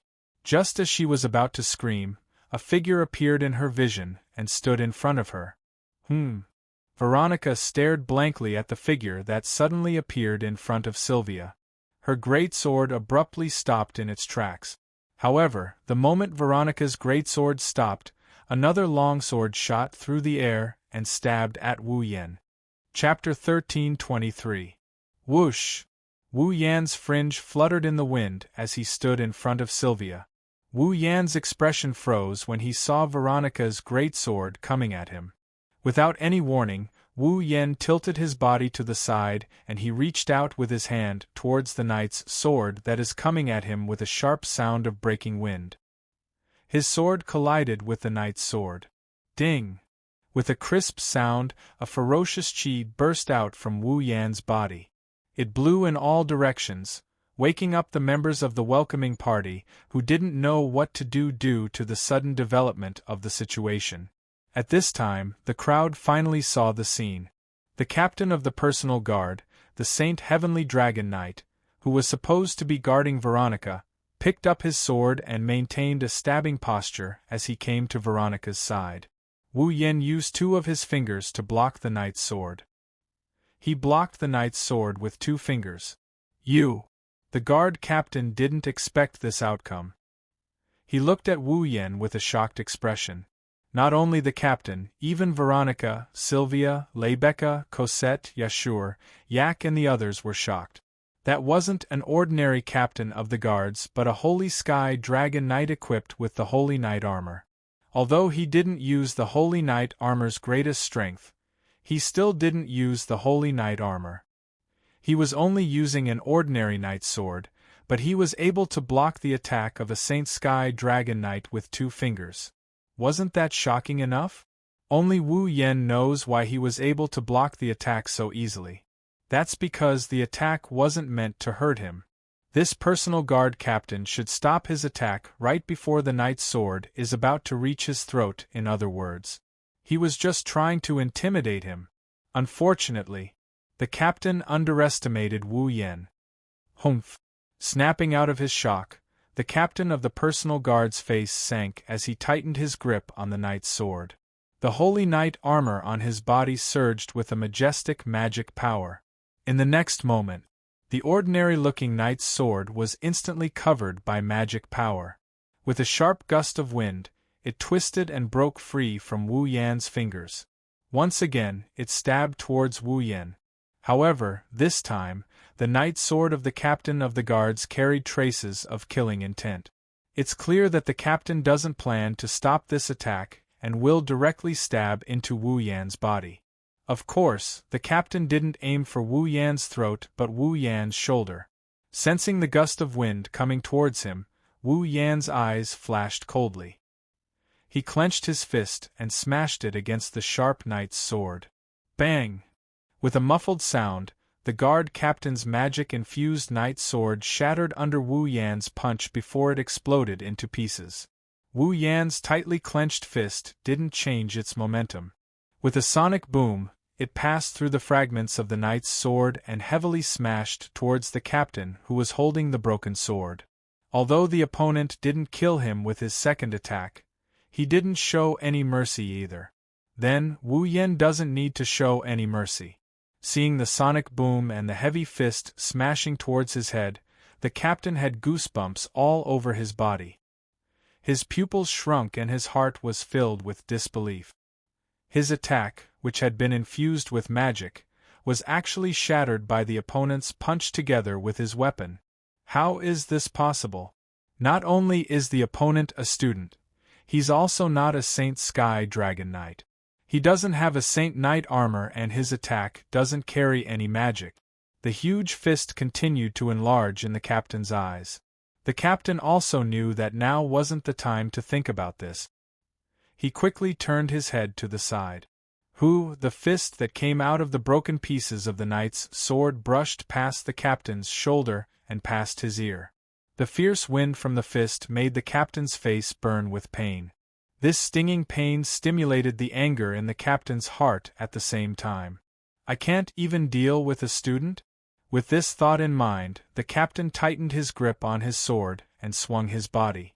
He used the broken sword in his hand as a club and fiercely smashed it towards Wu Yan. Seeing the opponent's reaction, Wu Yan was slightly surprised, but he still turned his body to the side and clenched his other hand into a fist. Facing the hilt of the broken sword falling from the sky, he met it head-on without any explanation. Boom! A shock wave swept out from between the fist and the hilt of the broken sword, swaying in the air. However, without the knight's sword, the captain who was skilled in sword skills was no match for Wu Yan, who had a strong body and battle techniques. With a purring, the broken sword in the captain's hand was smashed into pieces. The fierce shock wave passed through the captain's arm and surged into his body. Humph! The guard captain groaned. His body was pushed back by the impact and landed on the ground not far away. He took a few steps back awkwardly. He only stopped after the impact was neutralized by the Holy Knight armor on his body. He looked up at Wu Yan, who was still standing in front of Sylvia. The captain had a serious expression on his face. Rebecca, Sylvia, Veronica, Cosette, Yashur, Yak, and the others were also more and more shocked. In just a short period of time, before anyone could even stop them, the two people who were in conflict had engaged in such a soul-stirring close combat. Although they didn't have time to stop it, they saw the two collide. That short confrontation just now could be said to be extremely dangerous. If one of them was careless, one would have a hole in his body and the other would have been punched by the other. In the end, it would have ended with one of them being injured. Such a dangerous battle had ended in a short period of time with both sides evenly matched. One could imagine just how dangerous it was. At this thought, everyone looked at Wu Yan in disbelief. They didn't think that a student would be able to fight a Saint Sky Dragon Knight equipped with the Saint Knight armor. It was simply inconceivable. After all, compared to Rebecca, this guard captain had been on the battlefield more than once, and he had killed more than once. The other party's strength might be on par with Rebecca's, but in a true battle, the experienced captain of the personal guard would definitely be the one to obtain victory at the cost of some injuries. Wu Yan, on the other hand, managed to fight to a standstill in this short exchange. Although the captain of the personal guards didn't use his intrinsic magic device in this battle, the uniformed student didn't have a weapon in his hand either. He didn't even have a Holy Knight's armor. He was completely relying on his body to fight. Terrifying. Extremely terrifying. Even Rebecca, Cosette, Yashur, and Yak, who were familiar with Wu Yan, couldn't help but be shocked by Wu Yan's combat prowess. Amazing. Yashur muttered absent-mindedly. Too amazing. That guy, is he really human? Aiku was also on the verge of going crazy. With that kind of physical ability, he can't be of the same race as me, right? Roland. Roland. Rebecca couldn't help but laugh. As expected, there are still many secrets. Lord Roland. Cosette slowly recovered and smiled. As expected of my trump card. That student. On the side, Veronica, who could also fight without the Saint Knight armor, looked at Wu Yen with a different gaze. Very strong. He might be stronger than Cosette and me. Roland. Sylvia's icy blue eyes were filled with ripples. Wu Yen, he's fighting for her sake. No matter what happens, I will protect you. Sylvia couldn't hide her emotions when she recalled what Wu Yen said to her in the room. He really is protecting me. Protecting me like a coward who doesn't even dare to face my royal sister. Looking at Wu Yan's back, Sylvia suddenly felt like she saw the back of the big brother who left during the youth ceremony when she was 7 years old. Ripples spread through her heart and didn't calm down for a long time. Chapter 13:24. Everyone was silent. The guard captain looked ahead and Wu Yen met his gaze as well. Their eyes met in an instant. However, Wu Yan's eyes flashed with a glint of light while the captain had a serious expression on his face. Gulian? Mark Gaia. Level 70, level 70? Early level 8? Wu Yan's expression turned more serious. Currently, all of Wu Yan's abilities have been sealed. All that's left is his physical prowess and infinite arms refinement. The amount of power he can use right now is around the level of a tier 8. If he really fought with the captain of the personal guards called Gulian, he would probably still be evenly matched like before. Of course, once the battle starts, every factor will become the key to victory. Wu Yen has the body of a true ancestor. Even if he doesn't have the immortal body, he still has a lot of stamina left in him. In an evenly matched fight like this, he is sure to emerge victorious. Moreover, Wu Yen can remove the seal on his body at any time. When the time comes, dealing with someone who just entered level 8 will be a piece of cake. Even if he doesn't completely remove the seal, he only needs to extract a bit of mana from the seal, use a spell, or use a superpower. Winning against Gulian is just a matter of time. Therefore, there is no need to worry too much. Gulian. At most, it will make Wu Yen, who has his power sealed, get serious. Unfortunately, the other party doesn't think so. You. Gulian looked at Wu Yen with an emotionless pair of eyes as he questioned him in a cold tone. Who are you? Me. Wu Yen grinned.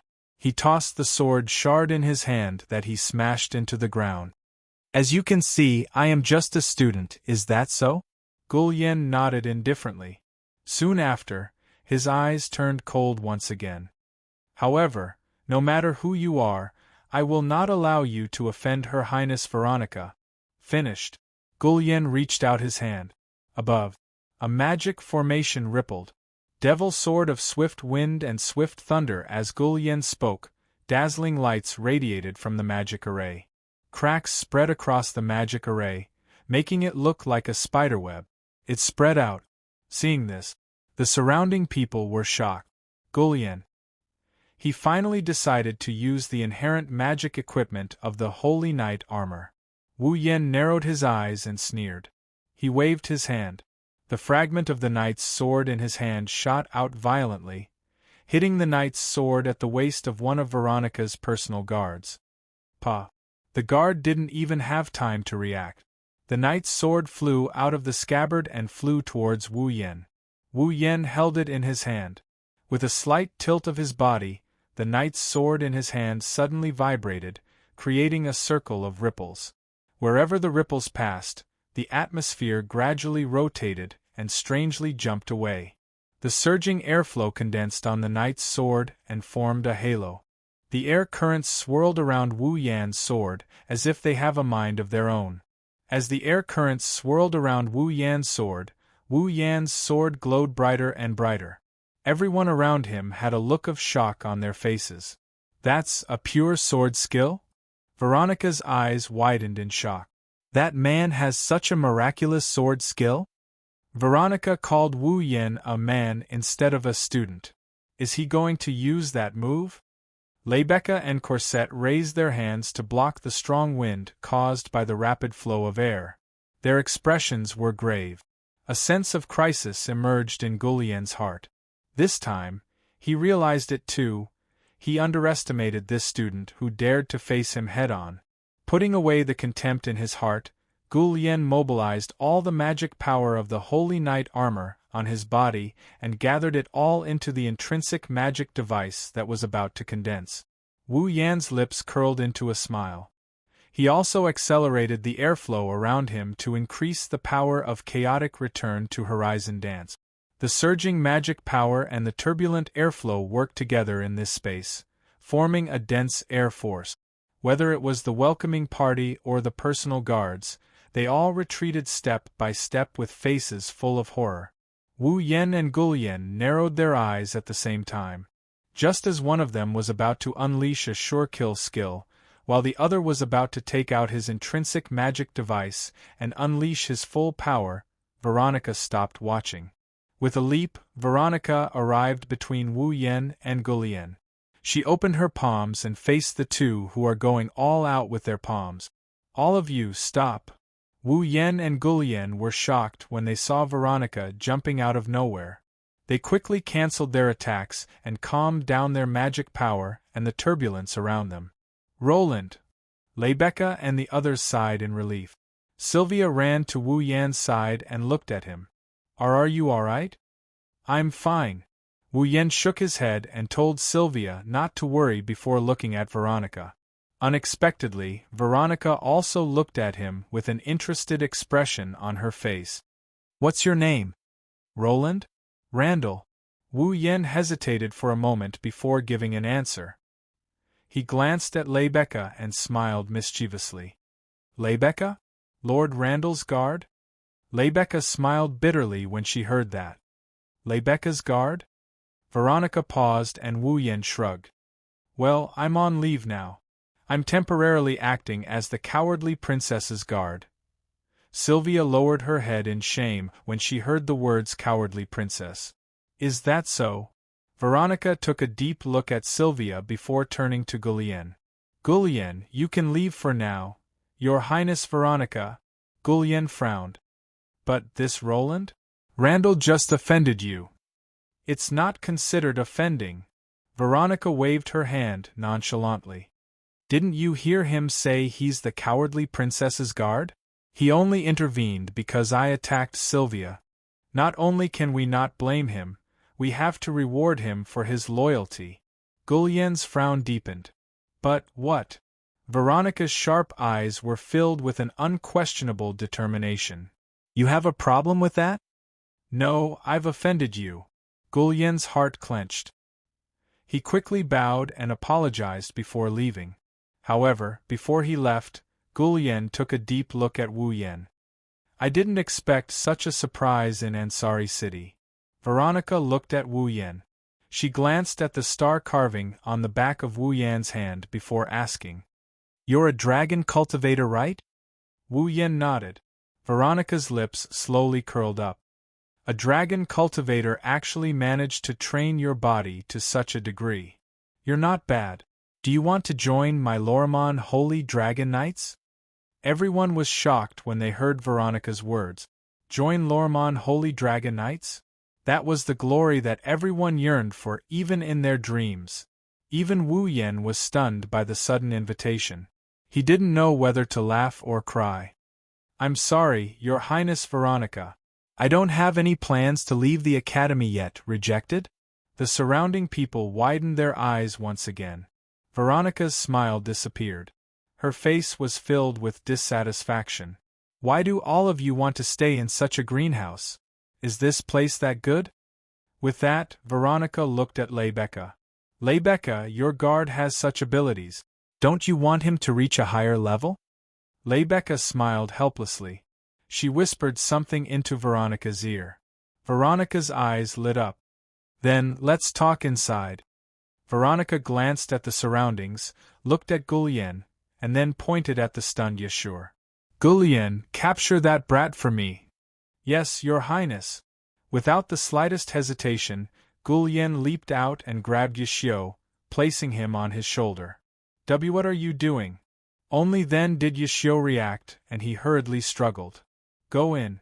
Ignoring Yashua's struggle, Veronica left all the people in the welcoming group and personal guards present and walked towards the school building. Wu Yan, Sylvia, Lebecca, Cosette, and the others exchanged glances with each other. They didn't know what to say. Her Royal Highness, the First Princess, is truly capable of doing things her own way. Chapter 1325. Ansari State Dragon Riding Academy, the first school building, with Veronica at the front. Jurlian, who was carrying the struggling Yashur, stood at the back. Wu Yan, Lebecca, Sylvia, Corset and the others followed behind Veronica. The 7 of them walked through the hallway of the first school building and headed towards the guest room.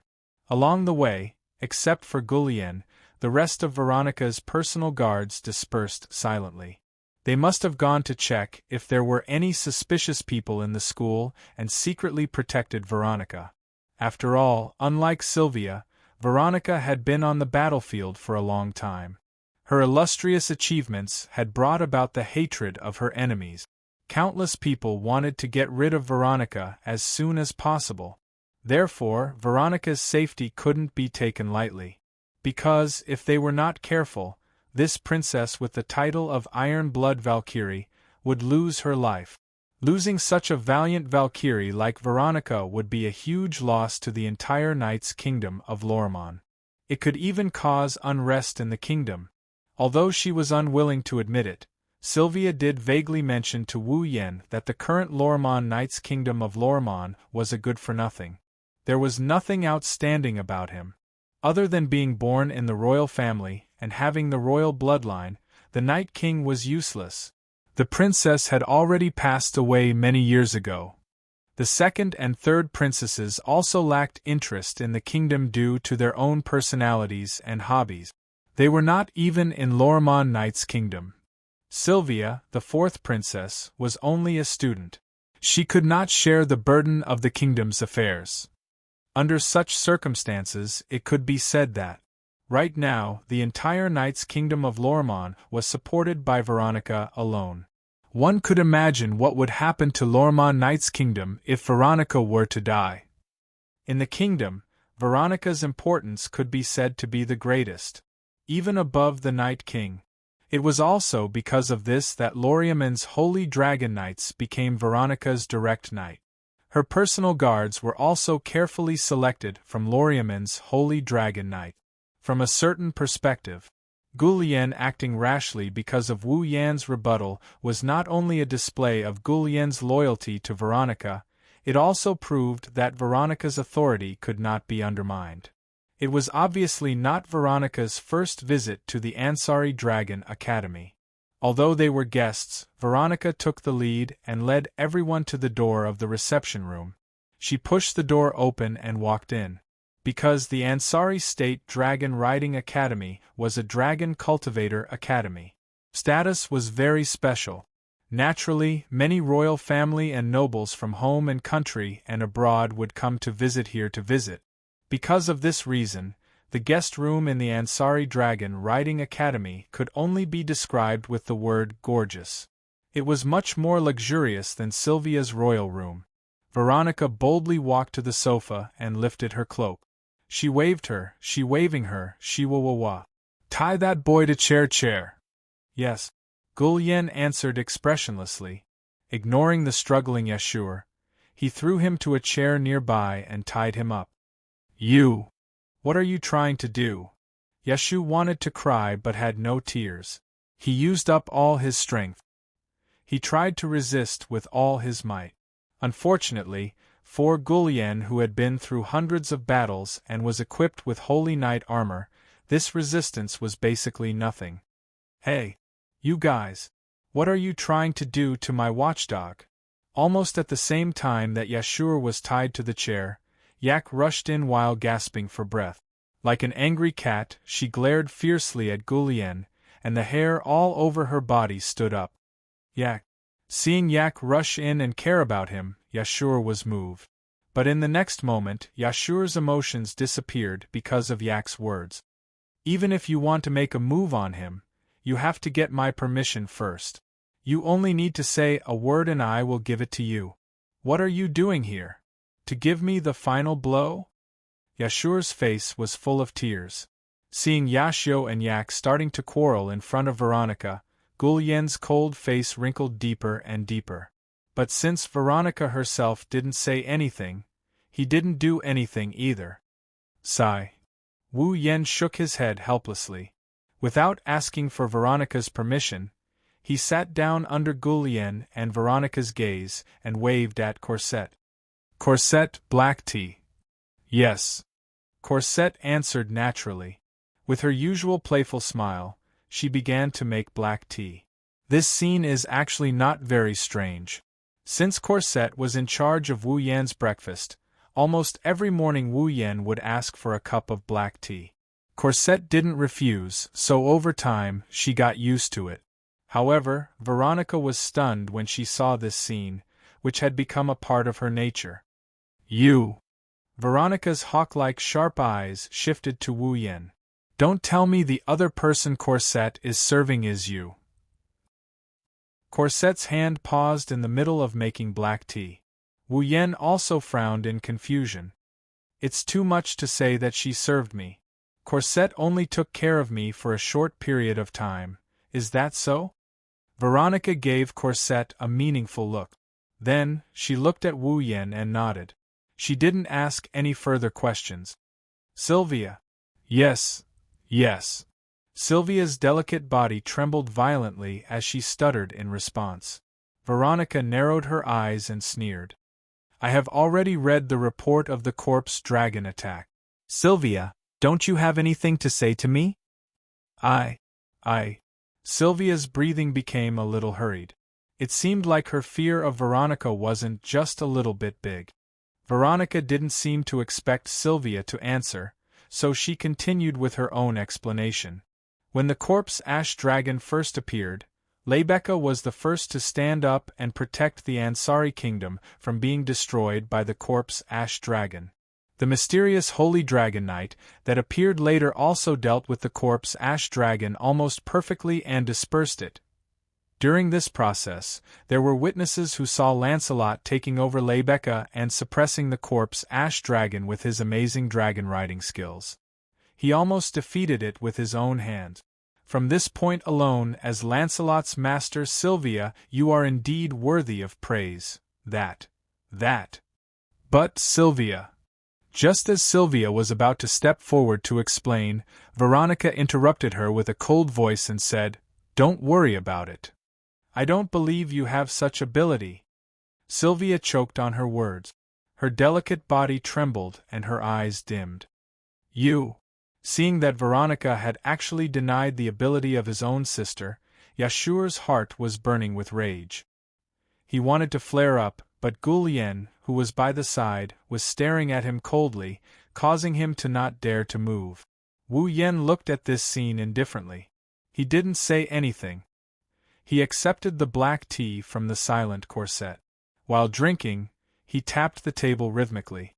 Compared to believing you can defeat the corpse dragon with your own strength, I'd rather believe someone else is riding your fall. Veronica said coldly. Don't tell me there's someone who can ride someone else's fall and use Lancelot to suppress the corpse dragon? And you're just watching helplessly from the side, aren't you? Sylvia's pretty face instantly turned pale. She was right. Veronica was right about everything.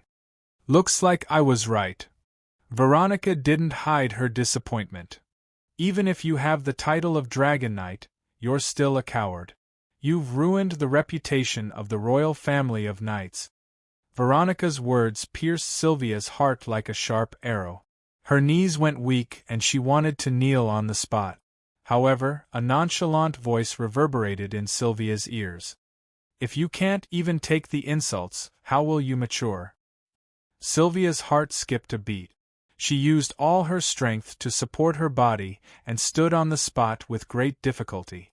Wu Yen, the initiator, couldn't help but smile. Veronica's eyes also flashed with subtle praise. Chapter 13:26. Well, it's not like you haven't improved at all. Veronica looked at Sylvia, who was biting her lips to prevent her legs from falling to the ground. She retracted the praise in her eyes and looked at Wu Yan. Your words are quite effective as a guardian. I'm just talking to myself. I won't flatter her just because she's a princess. Wu Yan looked at Veronica with a faint smile. So, if you want to recruit me, you better think it through. Even if you're the Iron Valkyrie, if you make a mistake, I'll still slap you. Ha ha ha ha. Gulyen's eyes were filled with murderous intent, while Veronica laughed out loud. I'll be happy if that's the case. Very good, I lack people like you by my side. How about it? You really won't consider joining me? Well, we'll see. Wu Yan felt a headache coming on when he saw Veronica not only wasn't angry, but she also seemed to be more interested in him. All right, let's stop here. Veronica stopped laughing and crossed her legs. She looked around at everyone with a sharp gaze that was full of oppression. I'm sure all of you know what I'm doing. I didn't come to Ansari just to express my condolences. Leibecca, who had been quietly watching the development of the situation, lifted her head. So, you're here to investigate the truth behind the corpse dragon incident? Yes. Veronica's eyes flashed with a sharp light. It's as the report said. The corpse dragon is an academic system that combines magicite and engineering. In other words, magicite engineering is a product made from the ashes of a dead dragon, right? Yes. Leibecca nodded. She glanced at Yashu, who was silently asking Yak for help but was ignored by Yak. In the corpse ash dragon incident, Yashur obtained the Holy Knight armor that Yak presented to him. With his special talent, he was able to ride the corpse ash dragon and connected his consciousness with the corpse ash dragon. That was how he obtained the information about the corpse ash dragon. The information explained the origin of the corpse ash dragon special talent? Veronica turned to look at Yashu. Does this nobody who doesn't seem to have any special talents? He can ride any dragon, Leibecca answered. It's the same for Loon. Both he and Yashur have the special ability to ride other people's dragons. Oh? Veronica's eyes lit up. He slowly smiled. I guessed it right. There really are people in this world who can ride other people's dragons. Then, who was the one who rode Lancelot and suppressed the corpse grey dragon? It's Luo Ong. Leibecca also laughed. Loon is known as the Horseman of the Protoss in the Academy. His dragon-riding skills are unparalleled in the world. In this world, no one can surpass him purely in dragon-riding skills.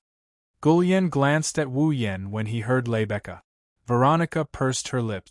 To be able to fight evenly with Gulyen with a mortal body, and to have extraordinary sword skills, it's not too surprising that he can have such achievements in the dragon-riding technique. However, I feel like it's a waste to keep you in the academy. The last sentence was obviously directed at Wu Yan.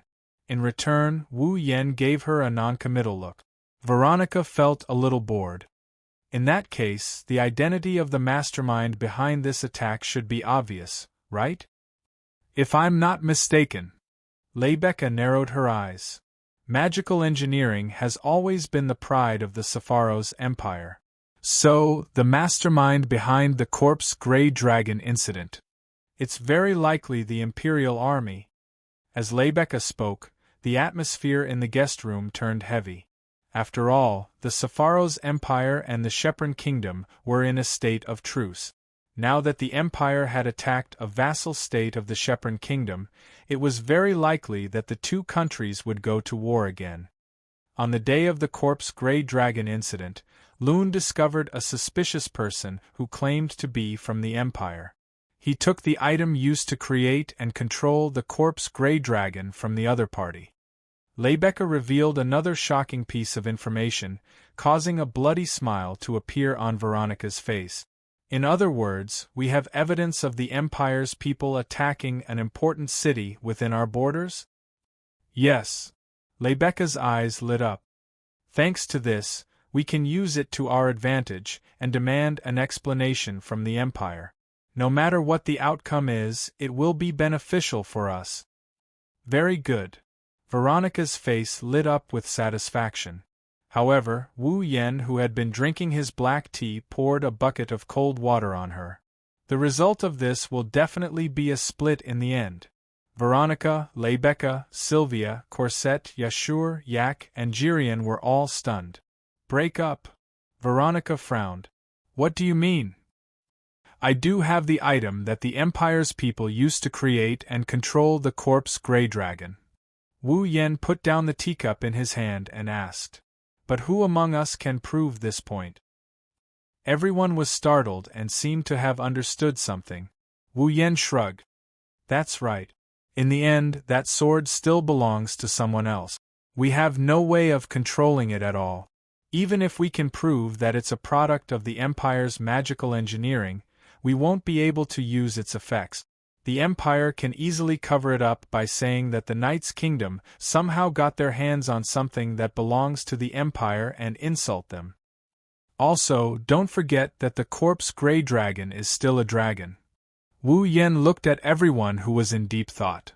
Everyone in the world knows that the Lormon knighthood is the dragon-breeding nation. The mother of dragons loves the knighthood so much that she only gave the knighthood the right to control dragons. But now, a dragon is causing trouble in the dragon-breeding nation. No matter how you look at it, it seems that the knighthood did something wrong and made the dragon go crazy. The Empire doesn't have the right to become the dragon-breeding kingdom. They don't have the ability to control any dragons. Wu Yen shook his head. Therefore, even if you say that the Empire controlled a dead dragon to cause trouble in the knighthood kingdom, no one will believe you. Everyone looked at each other and laughed bitterly. I have to say, what you said makes a lot of sense. Veronica snorted unwillingly. Looks like we can only continue investigating this attack and see if we can find any evidence. Veronica looked at Wu Yen after she said that. Then, where's the sword? It's still in my hands. Wu Yen gritted his teeth. I've tried all sorts of methods, but I still can't find a way to revive a dead dragon. If you have an expert over there, I'll give this sword to you. If you can find a way to control it, then the people of the Empire will have nothing to say, right? All right. Then it's settled. Veronica nodded decisively and stood up. I've rushed all the way to Ansari. I should go take a bath. Veronica looked at Lebecca and Sylvia. Rebecca, Sylvia, you two come as well. Yes. Why yes. The two were startled at first, then one nodded in agreement while the other trembled in fear. All right. Veronica looked at Wu Yen. You come with me. Cough, cough, cough. Wu Yen coughed the tea back into the teacup.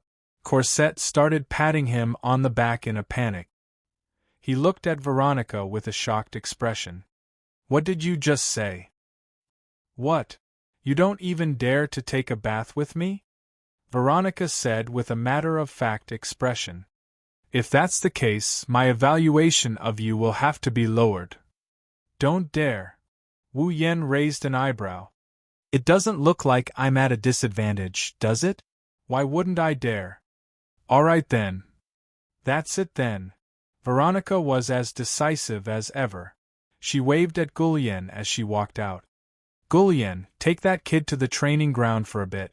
Even if it's a rushed paladin armor and there's a time limit, it's still a valuable asset.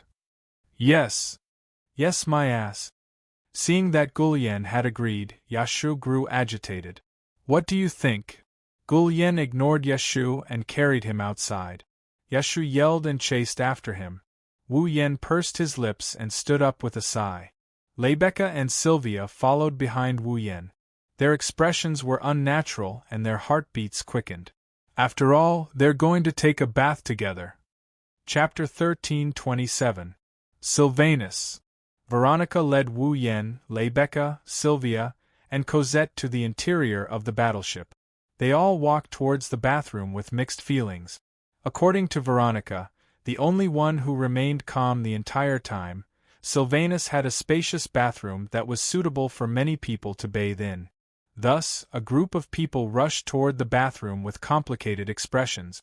In terms of size, Sylvanus was about the same size as Fraxinus, but he was much more cautious than Fraxinus. Unlike Fraxinus, who had a permanent terratio, Sylvanus had to rely on its own defense.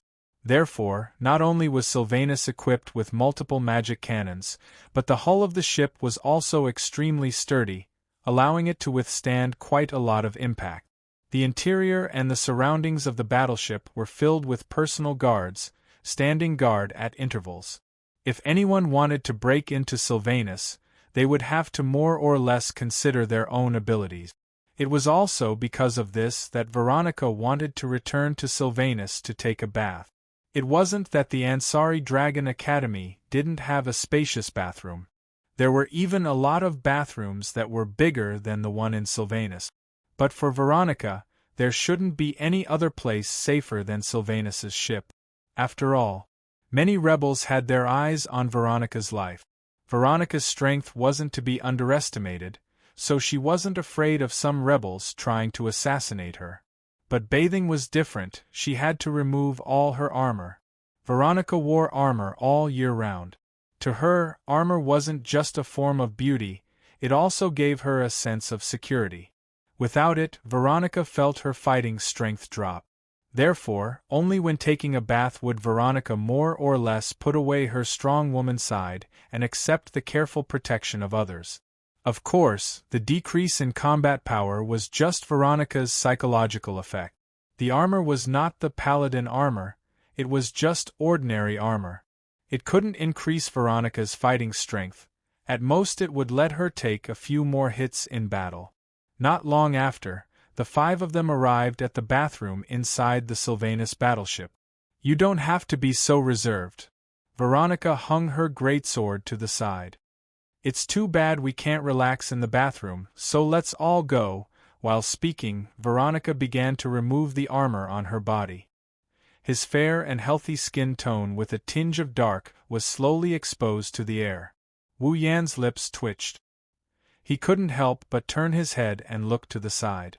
What he saw made him uneasy. Rebecca and Sylvia were standing in front of Wu Yan. One of them had a slightly red face and an unnatural expression in her eyes. The other's face was completely red, she was so embarrassed that she wanted to die. Even Rebecca was troubled by the fact that she was bathing with a man out of the blue, not to mention Sylvia, who had always been shy. If it wasn't for Veronica leading the way, Sylvia would have gone berserk. Veronica, who was completely naked, looked at the motionless trio and raised an eyebrow. What? Are you dissatisfied with something? And no. Under Veronica's fierce gaze, Sylvia was the first to retreat.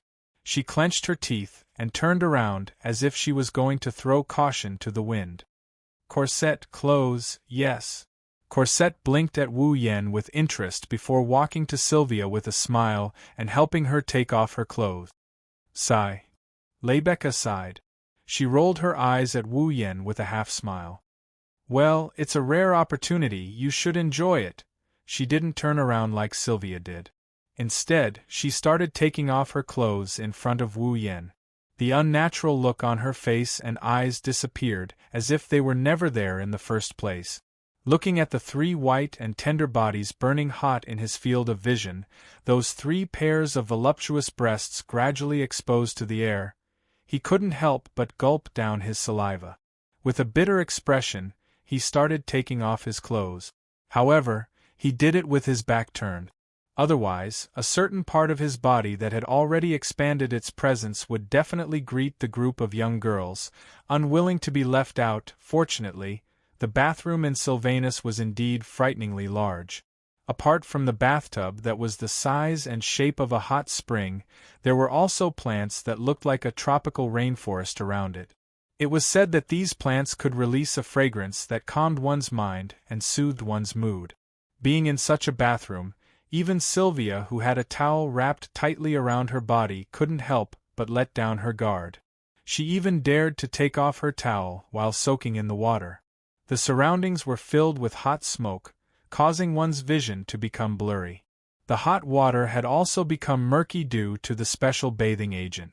If one were to soak in the water, one would not have to worry about being seen by others. As such, Sylvia was able to relax and soak herself in the water. Even Rebecca had dispelled the last bit of strange feeling in her heart and returned to her usual heroic self. Veronica was also a true tomboy, and she didn't care about trifling matters at all. She didn't mind at all that her naked body was exposed to the eyes of the opposite sex. Only Wu Yan was the one soaking in the water. His expression was unsettled. Isn't that nonsense? Although he couldn't see what was under the water, Rebecca and Sylvia's figures were simply too voluptuous. They couldn't be covered no matter how hard he tried, and more than half of them were floating above the water. Looking at the two pairs of seductive semicircles blushing under the influence of the heat, their master is also exuding an irresistible seduction. Wu Yan's heart felt bitter. Wasn't it torturing him to be able to see but not be able to eat? Compared to Rebecca and Sylvia, Veronica's figure was also very alluring. However, her unfeminine personality didn't cause any ripples in Wu Yan's heart. Instead, he was able to face her calmly. Apart from the three girls who stepped into the water, Corset was also present. Kneeling on a dazzling marble, Corset poured the bathing agent into the water while glancing at Wu Yan with her purple eyes. Her eyes were filled with amusement. When Wu Yan looked at Cosette, Cosette didn't avoid his gaze. Instead, she grinned slyly and opened her mouth to say something without making a sound. I didn't expect Lord Rune's figure to be so good as well. Wu Yan got pissed off when he read Corset's words from her mouth. He replied with a silent reply. One day I'll strip you naked and admire your figure. Corset raised her eyebrows. She wasn't shy and looked at Wu Yan with a provocative gaze. Then I'll be looking forward to it, looking at Corset calmly pouring the bathing agent while unscrupulously looking at his figure. Wu Yan helplessly face-bombed and admitted defeat. While Wu Yan and Corset were having a seemingly insignificant silent conversation, Veronica suddenly spoke. Sylvia. Veronica looked straight at Sylvia. A smile slowly appeared on her face, as if she was staring at her prey. I have a marriage matter to discuss with you. Marriage. Sylvia was stunned. Marriage? Corset turned her head and looked over. Marriage. Rebecca was also stunned. Marriage? Wu Yan raised his eyebrows. The two simple and easy to understand words echoed in the bathroom. No one seemed to understand the meaning of these two words in the first place. By the time they reacted, the atmosphere in the room had become heavy. Maybe to others, marriage was something worth celebrating, but to them, marriage was something worth celebrating. However, for Sylvia, as a member of the Wang family, this was no small matter. Wu Yan didn't know why Veronica said such a thing at this time. However, if this so-called marriage was related to national affairs, then wouldn't Sylvia become a sacrifice for the Wang family? Chapter 1328. Along with Veronica's sudden words, the entire bathroom fell into a cold atmosphere. Even the fragrance that had been permeating the air seemed to have become a little faint. Even though the plants in the surroundings were able to release a pleasant fragrance, Sylvia no longer felt any sense of comfort when she smelled this fragrance. The only feeling that remained in her heart was heaviness. At that moment, Sylvia forced a smile. Royal sister. Are you joking? Joking? Veronica smirked at Sylvia. Have you ever seen me crack a joke? Sylvia finally started to panic when she saw the genuine expression on Veronica's face. Marriage. Rebecca frowned. Isn't this too sudden? Sudden? Veronica shook her head. It's a little sudden for all of you who are still students in the academy, but Sylvia is already 16 years old. Getting married and having children at this age should be a very normal thing, right? Wu Yan couldn't help but feel sorrowful when he heard Veronica. Veronica seemed to be older than Sylvia. She should be at least 20 years old. Why didn't Veronica get married and have children? Your Highness Veronica, Why do you want Sylvia to get married all of a sudden? Rebecca asked in confusion. Logically speaking, there's no need for her to get married at 16, right? That's true. However, there are only benefits to having Sylvia get married now, Veronica said in a ruthless tone. Or rather, she explained from a bystander's point of view. Currently, the situation of the knight's royal family isn't looking good. You all know that the one sitting on the throne is a good-for-nothing. My two sisters don't care about the survival of the knight's kingdom at all. They didn't even send their condolences. I'm the only one supporting the royal family. Speaking of this, Veronica let out a rare sigh. If that's the case, it doesn't matter. As long as I don't die, I will definitely protect this country. However, the biggest problem is that the current Lorimon Wang family doesn't even have a single male in my generation. Veronica narrowed her eyes. The only male. He lost his life because of those boring things again. Rebecca, Sylvia, and even Cosette's expressions changed upon hearing Veronica's words. Wu Yen narrowed his eyes when he saw the changes in the girl's expressions. The only male that Veronica mentioned was her and Sylvia's eldest brother, the Prince of the Knights of Lorimon, Julius Caesar. Lorimon. However, this prince named Julius was already dead. He was already dead. Moreover, he was sentenced to death by the Knight Kingdom of Lorraine. The Knight Empire of Lorea is the dragon-breeding empire. To the Knight Empire of Lorea, dragons are extremely precious existences. As the only kingdom blessed by the Mother of Dragons, it was the only kingdom that could coexist with dragons. The Knight's kingdom placed great importance on their friendship with dragons and viewed them as treasures. Thus, it was strictly forbidden to harm dragons. Severe cases could even result in death. And Julius had committed the greatest taboo of all taboo: dragon slaying. He killed Fall, who was destined to accompany him for the rest of his life. This was the greatest crime in the Knight's kingdom. Even as the Prince of the Knight's kingdom, the Lorimon royal family couldn't protect him. Thus, Julius was directly executed and died under the guillotine. To the people of the Knight's kingdom, the name Julius was taboo. Now that Veronica had mentioned Julius in front of everyone felt an unimaginable weight in their hearts. To the royal family of knights, Julius has become a disgrace. Veronica's tone was extremely harsh at that moment. It's also because of him that our family fell to such a state. Royal brother must have his own reasons. Sylvia couldn't control her emotions and defended herself.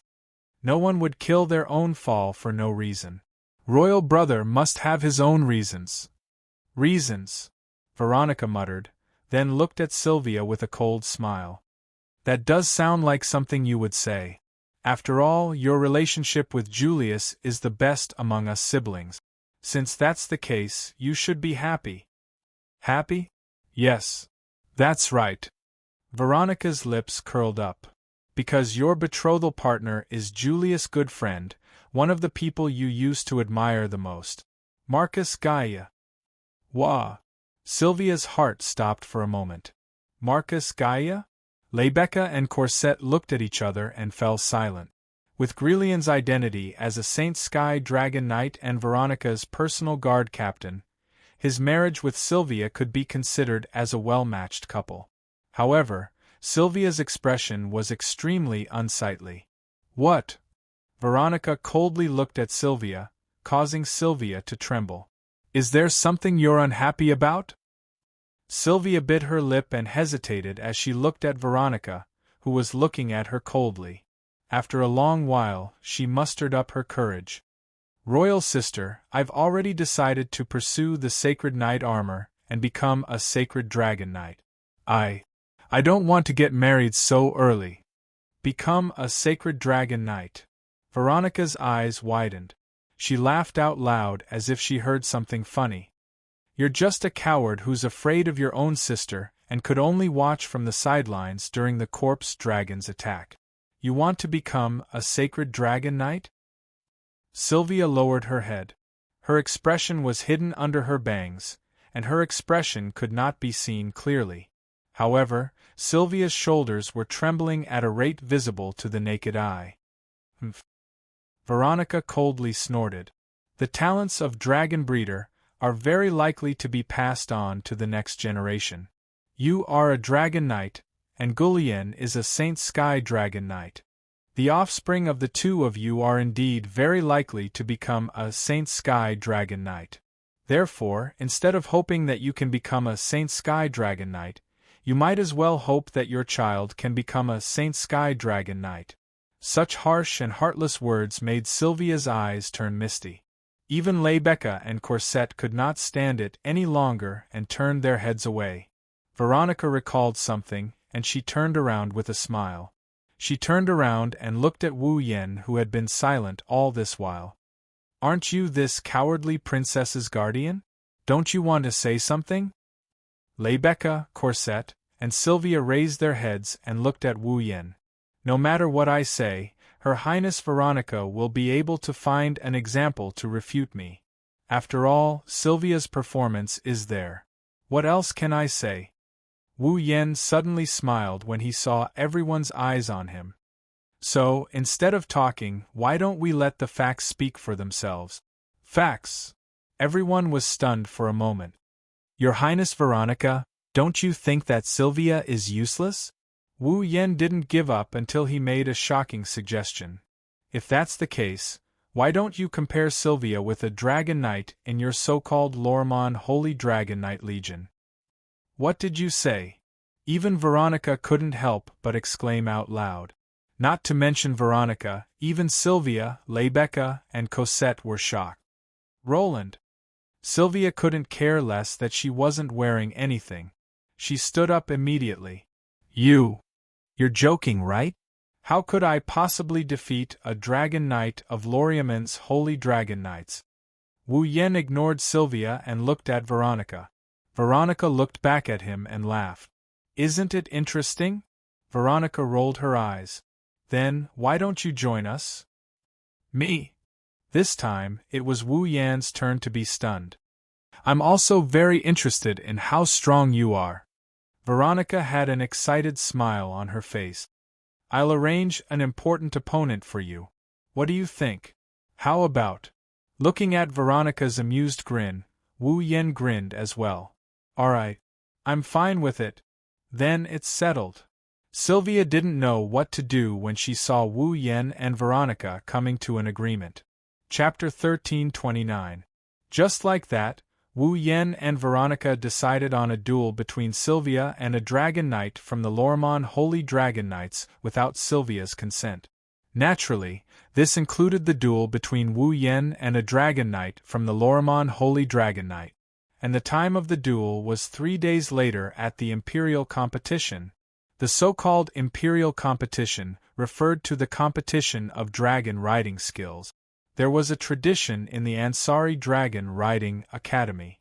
Whenever the royal family came to visit the Ansari Dragon Riding Academy, they would choose a day to have a ball game performance. There were many types of game performances. Some were similar to soccer, some were similar to basketball, and some were similar to cricket, rugby, and volleyball. The only difference was that these games all had a basic requirement. That is, one must ride a dragon in order to perform. Therefore, this kind of ball game was also known as the Dragon Riding Ball Game, or the Dragon Riding Competition, and the performance in front of the royal family was known as the Imperial Competition. To put it bluntly, it was to let the students of the Ansari Dragon Riding Academy ride their own fall in front of the royals and nobles and play a game of basketball with dragons as the driving force. Originally, the Imperial Tournament was held on the second day of the royal family's visit to the Ansari Academy. However, due to the sudden mention of a duel, Veronica insisted on it. Veronica specifically ordered that the competition would be held 3 days later. This would give both sides time to prepare. Thus, the 2 duels to be held in the Imperial competition 3 days later were settled. Veronica didn't seem to have any intention of hiding it. Rather, it should be said that she was more inclined to blow this matter up so that the 2 duels would be more interesting. Therefore, Veronica also gave the order for the 2 duels to be held in front of the imperial competition. Let the Academy prepare. Come to think of it, the Academy would spread the news, right?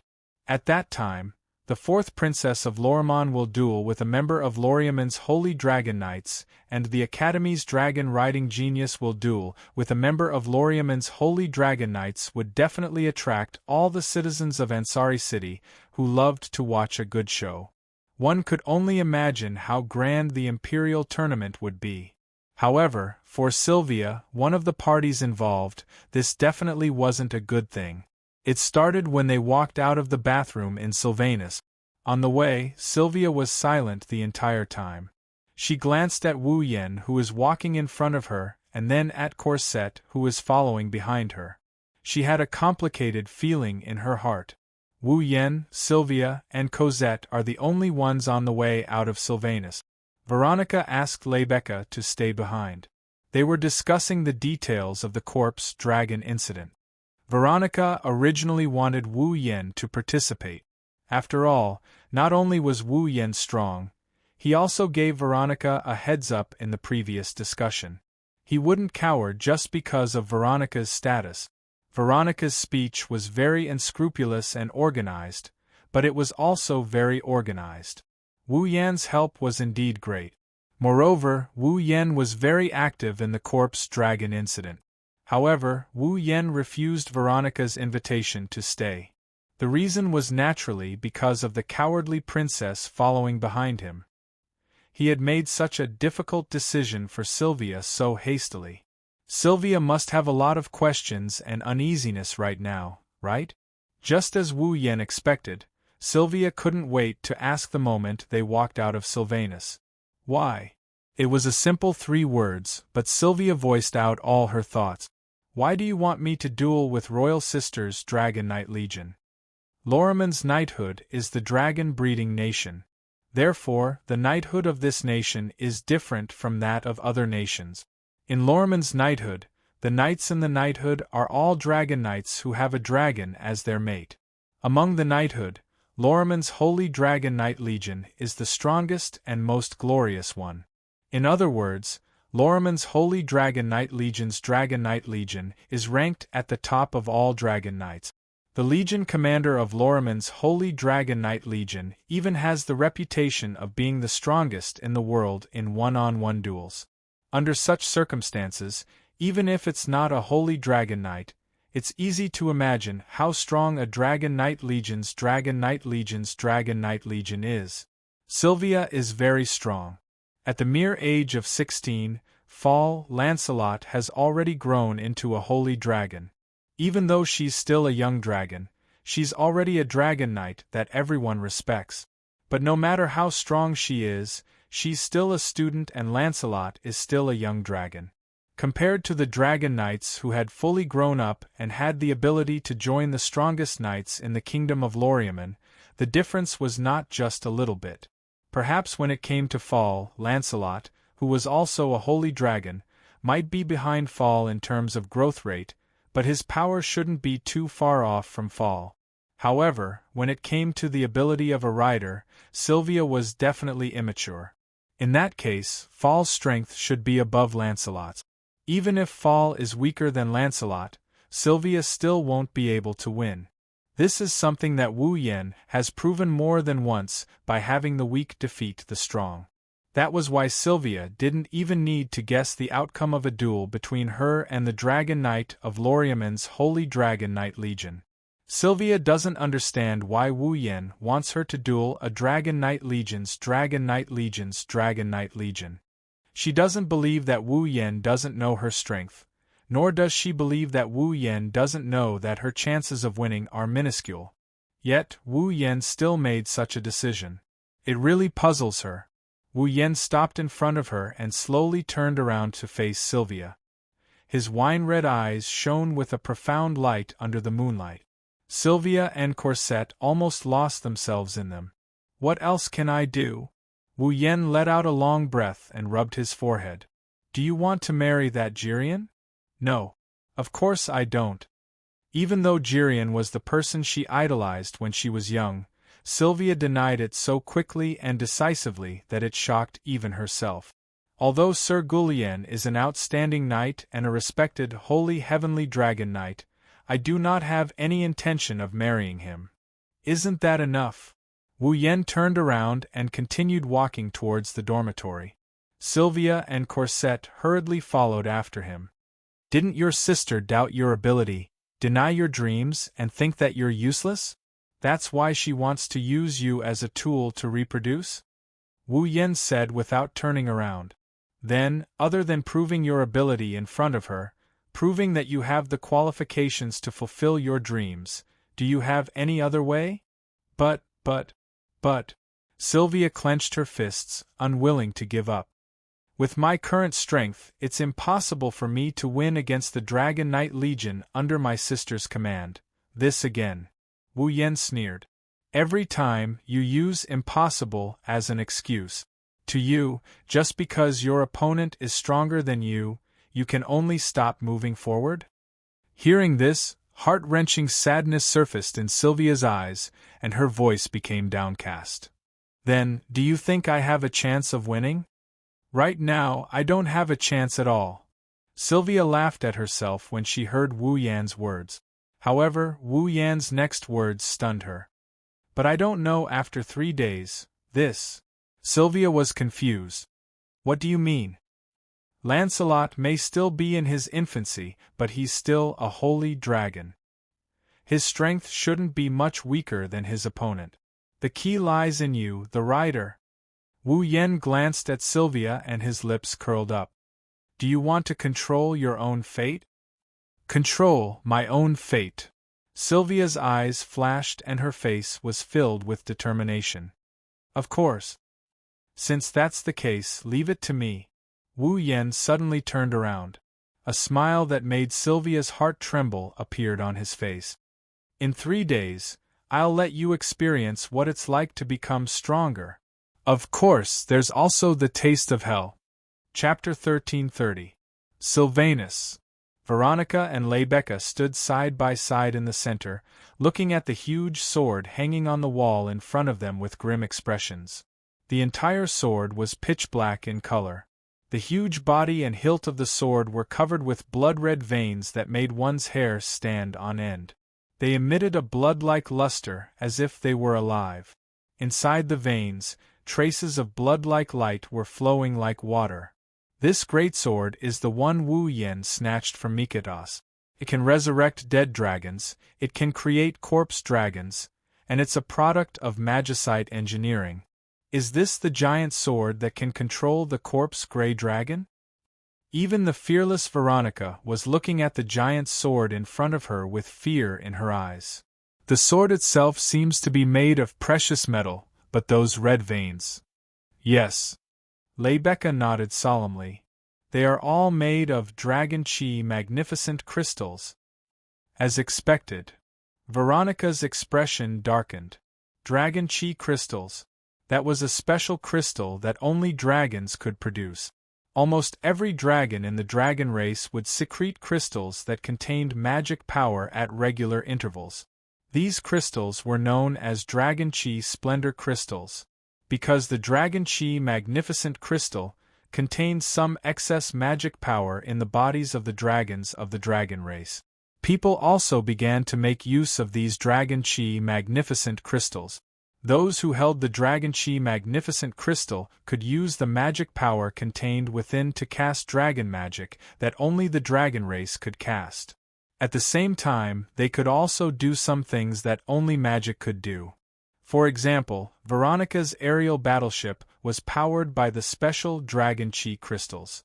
It was also because of this that the Dragon Chi Magnificent Crystal might only be a physiological substance that was secreted regularly to the dragon race, just like the metabolism of humans. Normally, they might not even take a look at it, but to humans it was a very important thing.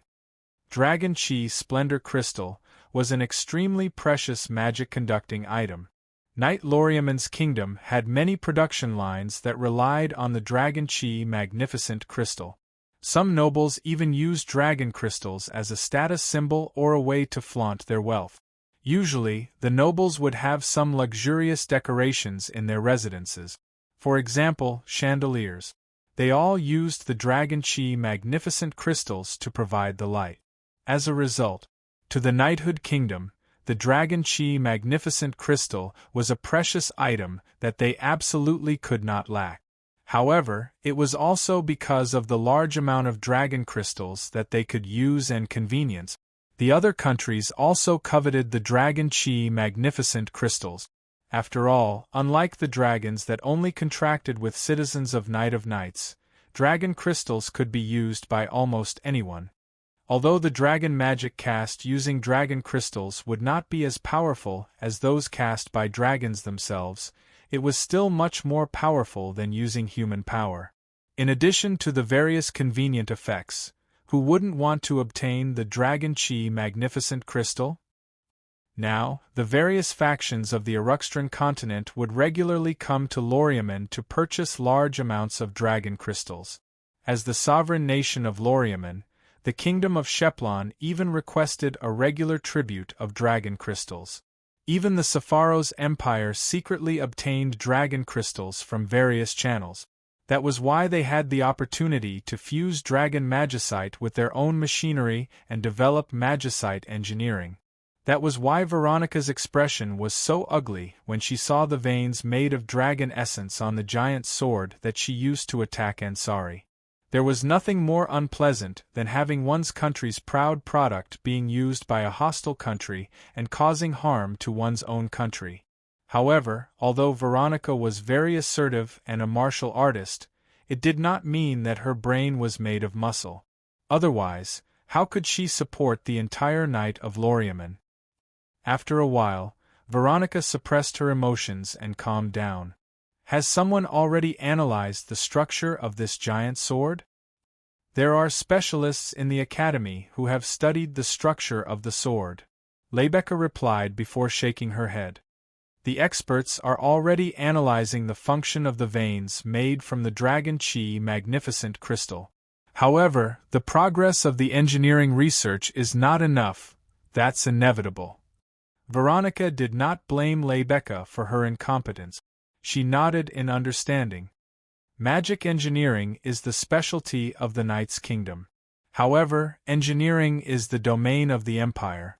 Regarding engineering, the Knight's Kingdom basically knows nothing about it. It's only natural that such a result would occur. Veronica looked at Lebecca. Leave this sword to me. I will arrange for someone to study it. Understood, Lebecca replied. Then, let's put the matter of the corpse dragon aside for now and wait for the progress. Veronica's tense expression relaxed and a smile appeared on her face. Hey, Lebecca, what do you think of the duel in 3 days? This. Lebecca hesitated for a moment before speaking with some uncertainty. Is Princess Veronica referring to Sylvia or Loon? Both sides. Veronica waved her cloak and sat on the sofa. To be honest, compared to Sylvia, I'm more curious about that Loon kid. Veronica's eyes glinted. He's on par with Gulyen, who's equipped with the Holy Knight armor with his own strength. He has the special ability to ride other people's dragons and the dragon riding skill that even you call unparalleled. Other than that, he's also a dragon breeder. We still don't know how powerful Fall is, and it's still a secret as to what level he's at. He's a man full of mysteries. He's not simple. Hearing this, Rebecca was stunned. Veronica was a proud and arrogant person. This could be seen from the way she mercilessly denied her own sister. To be able to gain the recognition of the proud and arrogant Veronica was definitely an incomparably glorious thing. However, no one has ever been able to make Veronica call someone not simple. Even the commander of the world's strongest Lormon Holy Dragon Knights under Veronica's command. Although Veronica valued him highly, she didn't give him such a serious evaluation. From a certain point of view, Wu Yen received a different kind of honor. Strangely enough, Lebecca felt that it was only right and proper at the same time. Even she felt that Wu Yen was worthy of such an evaluation. Therefore, Rebecca could only smile helplessly at Veronica's word. Actually, I'm also curious about how many secrets he's hiding. Veronica paused for a moment and said in surprise, "But isn't he your guard?" "It's a long story. This so-called guard is nothing more than a cover-up." Rebecca sighed. "I've only met him recently. I gave him the name Rune, but I don't even know his real name, identity, or background. I thought I could get some information if I kept him by my side, but every time I thought he finally revealed something, he would reveal an even more shocking secret the next time I met him. I'm ashamed to say this. If he hadn't fought Captain Girion today, I wouldn't have known he had such frightening strength." Rebecca's tone turned complicated. "I only had a sliver of hope for him at first, wondering if he had a potential that even I couldn't help but sigh in admiration. Only now do I realize that his abilities have far exceeded my expectations." "So mysterious." Veronica narrowed her eyes. "Looks like I'll have to prepare a strong opponent for him this time. Does your Highness plan to have Captain Girion fight?" "No." Veronica shook her head. "Although Girion's strength is unquestionable, I think it's still not enough to force that brat to reveal everything." After saying that, Veronica suddenly laughed out loud. "I plan to have her fight." "Her?" Rebecca was taken aback and her expression changed. "Could it be?" "Humph!" Veronica snorted, her eyes filled with excitement. "That brat, what kind of shocking ability can he display?" "Let's wait and see." Chapter 1331. The next day, in the 7th Dragon's dormitory. In front of Lancelot's dragon house, Wu Yen stood at the door while Sylvia stood in front of Wu Yen. She looked like a student about to be taught by a knowledgeable professor. Or perhaps it should be said that she looked like a student participating in military training. Her body was ramrod straight and her face was solemn. Looking at this strange scene, Cosette, who was holding a plate with a teapot and teacups, couldn't help laughing. However, she didn't dare to laugh out loud on this occasion, so she could only try her best to hold it in. For the first time in her life, Cosette felt that she was having a hard time. However, no matter how Cosette felt, the two people involved were indeed very serious. "We only have 3 days, so we don't have much time to waste. So, I'll cut to the chase and get straight to the point." With his height advantage, Wu Yen looked down at Sylvia and began to explain. "You are a top student of the academy. You should know the source of a Dragon Knight's power, right?" "Yes," Sylvia answered solemnly like a student in school. "Both dragon breeders and dragon knights have 2 sources of power. One is the strength of fall, and the other is the skills of the rider. When the 2 aspects are combined, they are the power of a dragon breeder or dragon knight. Only dragon knights have the ability of Holy Knight armor." "Correct."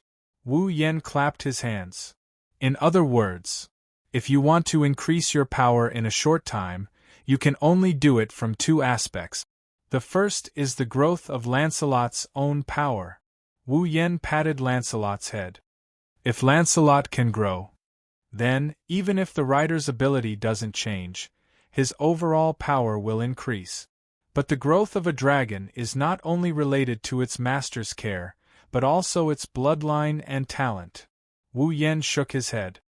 "Lancelot is far superior to ordinary dragons in terms of both bloodline and talent. Coupled with your meticulous care, it's clear how quickly he's maturing. But now we only have 3 days. 3 days is not enough for Lancelot to grow much." Wu Yen looked straight at Sylvia. "Therefore we can only start from the second aspect, and that is the rider. Here it comes." Sylvia couldn't help but gulp as she recalled Wu Yan's devilish grin and the words, "Taste of hell," he said last night. Sylvia, who was timid by nature, couldn't help but feel nervous. In these 3 days, instead of saying that it's a special training for you and Lancelot, it's better to say that it's a special training for you. Wu Yen held Lancelot's reins absent-mindedly and walked out of the dragon house. "Come with me." Seeing Wu Yen lead Lancelot out of the dragon house, Sylvia hurriedly followed. Corset also walked leisurely. She followed behind the two to the empty space outside the dragon house. In order for you to win the duel in 3 days, I will teach you my dragon riding technique. The moment they arrived at the clearing, Wu Yen tossed out such a sentence, making Sylvia feel a burst of joy. Wu Yan's dragon riding technique. That was an existence that Leibecca called invincible. Although it was only 3 days, Sylvia definitely couldn't learn much of Wu Yan's dragon riding technique. But if she could learn a move or two, it was definitely something worth celebrating. After all, Wu Yan had many experiences of using his magical dragon riding technique to let the weak win against the strong. If she could learn that magical dragon riding technique, she might be able to let Lancelot win against the strong. That might be possible. Just as Sylvia's fighting spirit began to rise, Wu Yan extinguished it with a single sentence. However, before I teach you dragon riding technique, we have another matter to attend to. Another matter? Sylvia was slightly taken aback. Seeing Sylvia's confused expression, Wu Yan hinted. Do you still remember the flying speed that Lancelot displayed when he was dealing with the corpse ash dragon? Sylvia reflexively recalled the time when Wu Yan brought her to ride Lancelot. She also recalled the time when Wu Yan brought her to ride Lancelot. She also recalled the terrifying flying speed back then. Could it be? Sylvia shuddered. The dragon riding technique you're going to teach me is the flying method Lancelot used back then? What kind of dragon riding technique is that? However, not only did Wu Yan deny it, he even curled his lips in disdain. That's just a layer of mana covering Lancelot's body, changing the shape of the mana covering Lancelot's body, reducing the air resistance to Lancelot to 0 and giving Lancelot a push instead. As long as Lancelot remembers the shape of the mana at that time, even without a rider, Lancelot will be able to fly at the same speed. Wu Yan stroked Lancelot's dragon horn, causing Lancelot to act coquettishly. Last night I rode Lancelot again and let Lancelot fly at the same speed. Now Lancelot has remembered the shape of the mana. Even without me riding it, it will be able to fly at the same speed at any time. Sylvia was touched by Abel's words. It turned out that when she was sleeping, he had already thought of everything and made all the necessary preparations. He helped me so much, I can't let him down with such conviction. Sylvia became serious. Then what should I do? Very simple. Wu Yan once again revealed that smile that made Sylvia tremble in fear. Then Wu Yan's next sentence sent Sylvia to hell. With Lancelot's speed, it will definitely increase your chances of winning by more than 1 level. However, you still can't get used to that speed, right? The corner of Wu Yan's mouth slowly rose. So, before learning the dragon riding technique, you must get used to Lancelot's speed and be able to control it at that speed. Wah! Sylvia was instantly terrified. Even now, Sylvia could still remember that time when she sat on Lancelot's back, the centrifugal force that almost scraped her body apart, and the extreme discomfort and nausea that came along with the extreme speed. Did he have to get used to that kind of speed and control Lancelot as he wished? No, no, no. Sylvia shook her head without hesitation. Impossible. Absolutely impossible. Oh! Wu Yan seemed to have predicted Sylvia's reaction and asked without a change in expression. What's the reason? That's too dangerous. Sylvia's face was a little pale. Let's not talk about whether I can get used to that speed for now, but if I accidentally fall off the dragon's back during practice, that's not something that can be resolved with just some injuries, right? You don't have to worry about that. Wu Yan used a bright expression to take out something from his back. It was a rope. A bad premonition surfaced in Sylvia's heart, and a chill ran down her spine. Sylvia took a step back and asked with a fearful expression. What are you trying to do? Do you even need to ask? Wu Yan revealed a dazzling expression. Unfortunately, This expression was no different from a devil's to Sylvia. Of course, what made Sylvia think that Wu Yen was a devil was Wu Yan's words. "I'll tie you to Lancelot's back so that you won't be in danger of falling off." Sylvia's teeth began to chatter. I suddenly remembered. I still have something to do, trying to escape? Wu Yen raised an eyebrow and snapped his fingers. The next moment, Sylvia's limbs were held by someone. Sylvia couldn't help but be shocked. "Cosette, it's you." "Your Highness, Lord Roland is doing this for your own good." Cosette's face had the same dazzling smile as Wu Yan's. "For the sake of your Highness, I can only offend this lowly maid. You just think it's fun." Sylvia struggled with all her might. "Let me go." "Don't worry." Wu Yen grabbed the rope and approached with a ferocious expression. "I'll be very gentle, I won't hurt you." Sylvia's pretty face turned ghastly pale in an instant. Then Wu Yen pounced on her. "No!" A sorrowful cry echoed through the sky. Chapter 1332. Woo! A sorrowful wail that would make anyone who heard it cry reverberated throughout the seventh dragon house. It sounded like the cry of a ghost in the middle of the night. Whoosh! A sharp sound accompanied by a sorrowful wail echoed throughout the sky. A streak of light flashed through the sky above the seventh dragon house, causing a series of incessant shrieks. At the doorstep of the seventh dragon house, Wu Yen and Cosette were drinking black tea and munching on pastries. The sorrowful wail that reverberated throughout the sky seemed to be adding to their enjoyment. It was a very pleasant sight.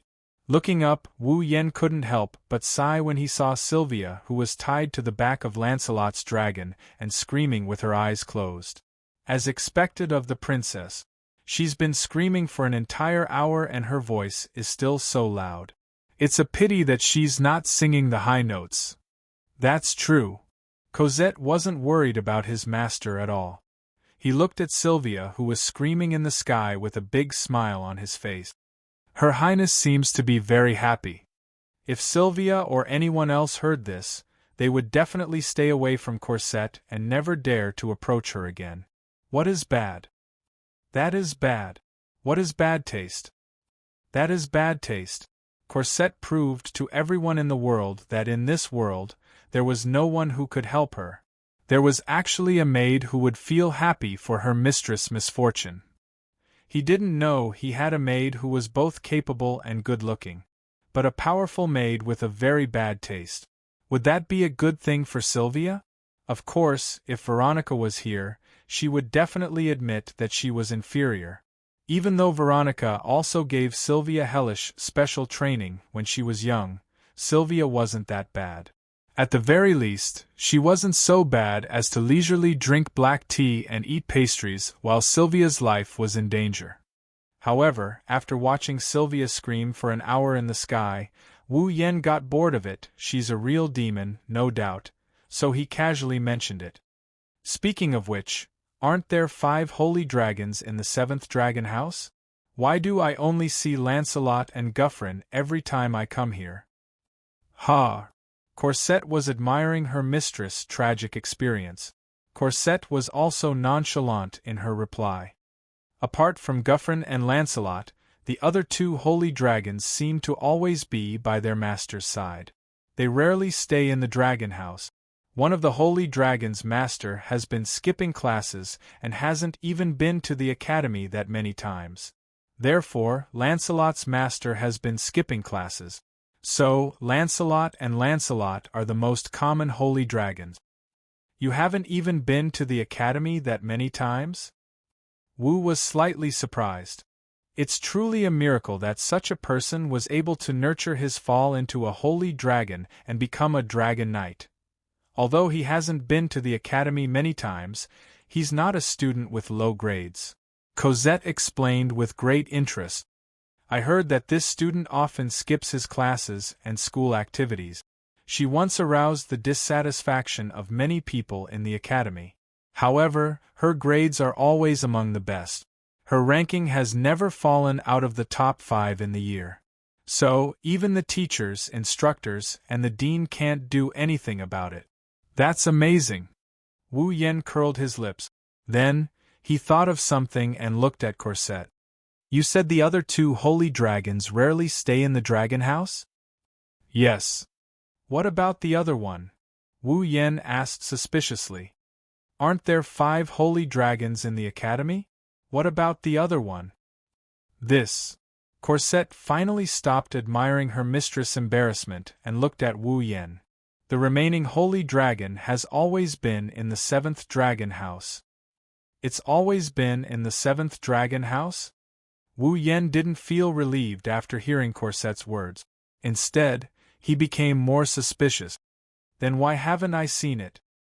That's because it's always in its dragon room. Cosette picked up the tea set and filled Wu Yan's cup with black tea as he explained. Ever since it entered the dragon house, the holy dragon has never come out. Never? This time, Wu Yan was curious. Why is that? Did its mistress go out? Didn't bring it with her? No matter how far away it is, there's no dragon cultivator who doesn't bring their fall with them, right? Corset laughed and tilted her head. Actually, I'm not very sure either. I only know that the holy dragon has been staying in the dragon's room for a period of time and has never gone out. Moreover, other than Long Ding who brought it food and helped it clean its territory, it chased away anyone who approached it. That's strange. Wu Yen rubbed his chin with a frown. It's so strange. Didn't its mistress come to see it? I'm not sure. I was just curious when I first heard about it, so I did a little investigation. I didn't go too deep. Corset said in a way that didn't fit her image as a maid. But I heard that the holy dragon situation isn't good. Oh. Wu Yen looked at Corset. How should I put it? I don't know the exact reason.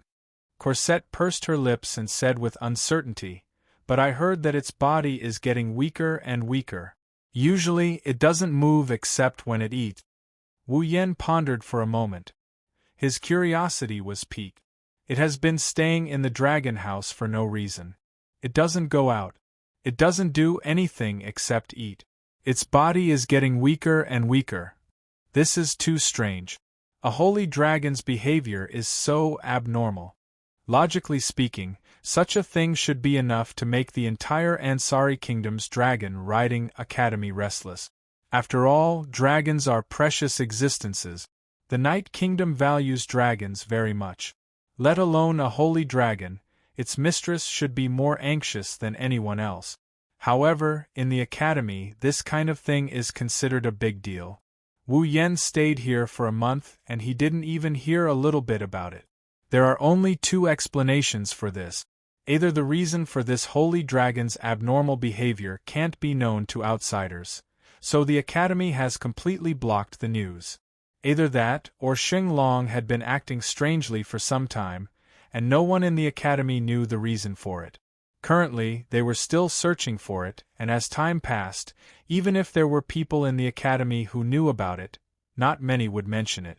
However, regardless of the reason, this holy dragon was acting so strangely, and there was no news of its master at all. Wasn't this a little too suspicious? Most importantly, even as a member of the student council, I don't know about such a serious thing happening in the academy. Come to think of it, this problem must have existed before I came to the academy. Don't tell me even you don't know the details?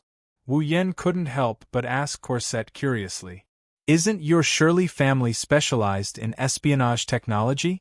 With Corset's ability, you should be able to investigate this matter in minutes, right? Shirley family's espionage technology and combat ability exist to assist and protect the Night Royal family. Corset couldn't help but roll her eyes at Wu Yen. Although the holy dragon's abnormal behavior is very concerning, it doesn't do any harm to Her Highness, nor does it have any impact. I've only heard about it and investigated it a little. I didn't delve too deeply into it, so how could I know the details? At this point, Corset looked at Wu Yen with a meaningful look. Her cute face slowly inched closer to Wu Yan's face. Lord Loon. Corset's purple eyes stared at Wu Yen. She suddenly laughed.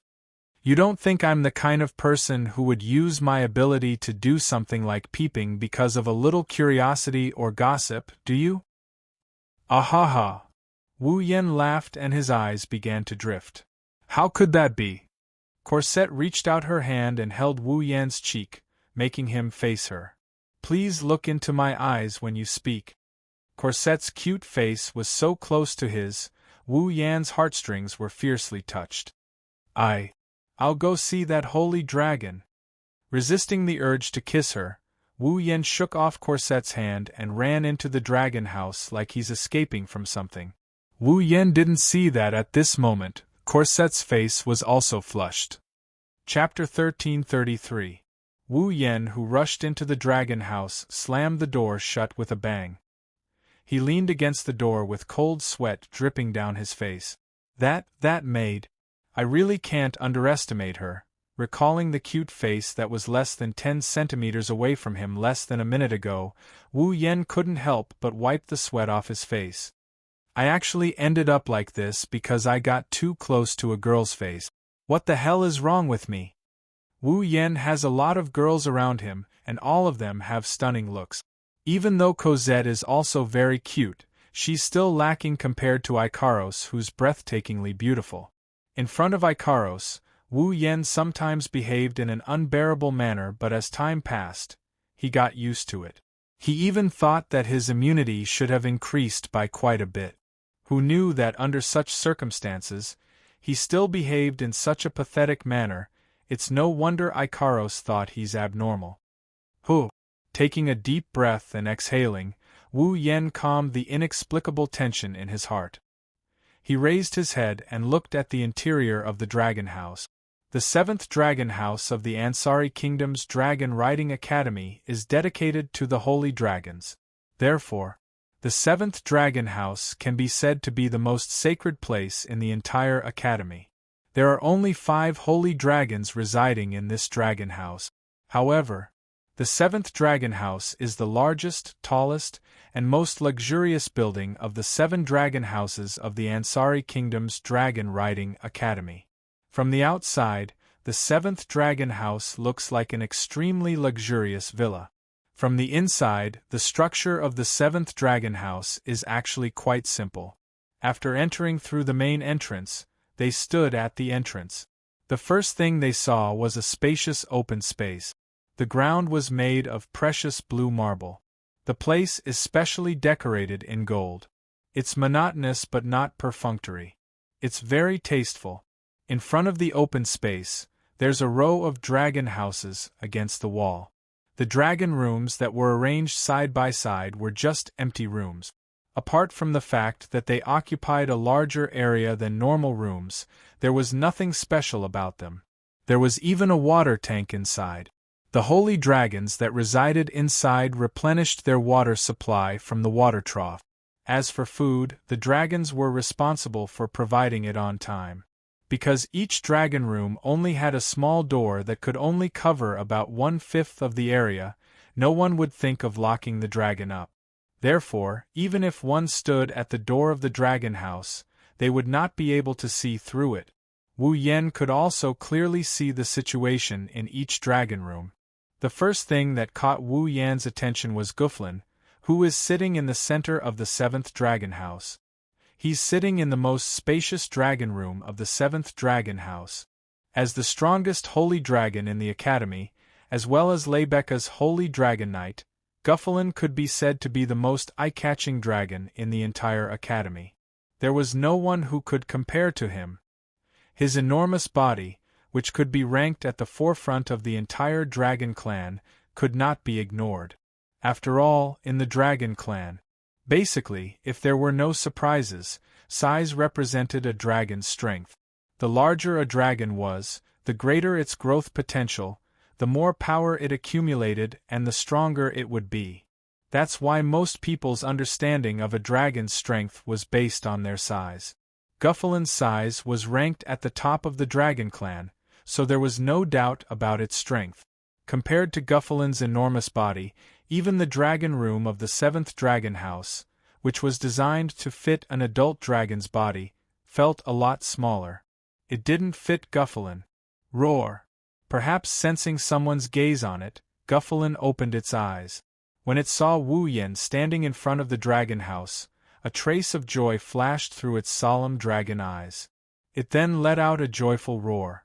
To Guffalin, Wu Yen was not only the only other person it acknowledged aside from Leibeka who could ride on its back, he was also its benefactor, who took care of its meals every day and provided it with delicacies several hundred times more delicious than before. In Guffalin's heart, Wu Yan's position might not be as high as Leibeka's, who had already received the holy knight armor from Guffalin and swore to be its master. However, Wu Yan was the person Guffalin was most willing to get close to. If Leibeka were here, Guffalin would obediently lower its head to show its submission. However, if Wu Yan were here, Guffalin would roar in a way that didn't match its image to show its closeness. This made Leibeka extremely jealous. After all, she wasn't someone who liked to be above others. Rather than simply submitting, she wanted Guffalin to be closer to her. Of course, Leibeka was still alright. Sylvia was the one who suffered. Unlike Guffalin, who had already presented his holy knight armor and swore to be his master, Lancelot, who hadn't presented his armor to Sylvia, was much closer to Wu Yan than Guffalin. Similarly, because Lancelot hadn't presented his holy knight armor to Sylvia, it meant that Sylvia wasn't worthy enough for Lancelot to pledge his everything to her. Her loyalty wasn't as high as Guffalin's towards Leibeka. Therefore, to Lancelot, Wu Yan's position in his heart might even be higher than Sylvia's. Fortunately, Sylvia didn't know about this. Otherwise, she would have suffered a heavy blow. At this thought, Wu Yan couldn't help but smile and beckon Guffalin over. "It's not time to eat yet. Rest first. When it's time to eat, I'll bring you something good to eat." Roar! Guffalin let out another roar of joy before obediently lying on the ground and sleeping comfortably. It seemed that he was looking forward to Wu Yan's cooking. Dragons were able to eat 5 meals a day, and they had a special desire for delicious food. As an incredibly intelligent species, dragons weren't only capable of creating holy knight armor and researching dragon-related magic. Their desire for beautiful things far surpassed that of humans. In the hearts of dragons like Guffalin and Lancelot, Wu Yan's cooking was the pursuit of good food. Shaking his head, Wu Yan couldn't help but laugh. He then began to look around the dragon house.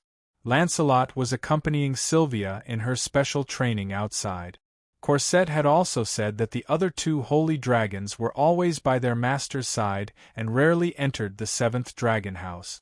Thus, in the entire 7th dragon house, other than Guffrin, there should only be that holy dragon with abnormal behavior left. In the quiet 7th dragon house, Wu Yan could clearly hear that other than Guffalin, there was also a relatively weak breathing sound echoing in this space. Following this breathing sound, Wu Yan walked to the innermost part of the 7th dragon house and arrived at a rather remote dragon house. The next moment, he saw, in this dragon house, a dragon was lying on the ground. It was a holy dragon about the same size as Lancelot. It was obvious that it was still in its infancy. It had the same white fur as Lancelot, but it had a faint purple glow. It looked like a purplish-white color and was much more elegant. The dragon's horns were extremely well developed, just like those of a buck. They were sharp but not rough. A pair of purple dragon eyes without pupils were suffused with a rich luster, adding a bit of ferocity to its elegance, but it was not too frightening. Clearly, this was an extremely extraordinary holy dragon. Even though it was still in its infancy, one could still feel the immense pressure from its body that only holy dragons of the dragon race possessed. However, this sacred dragon, which should have exuded immense pressure, was currently lying limply on the ground, looking listless. Even its white fur, which was glowing with a purple glow, seemed to have dimmed significantly. Its purple eyes were filled with weakness, without any luster. Seeing this scene, Wu Yan immediately frowned.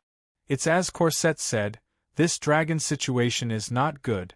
Although he didn't know what happened to this dragon, Wu Yan could clearly sense that its aura was gradually weakening.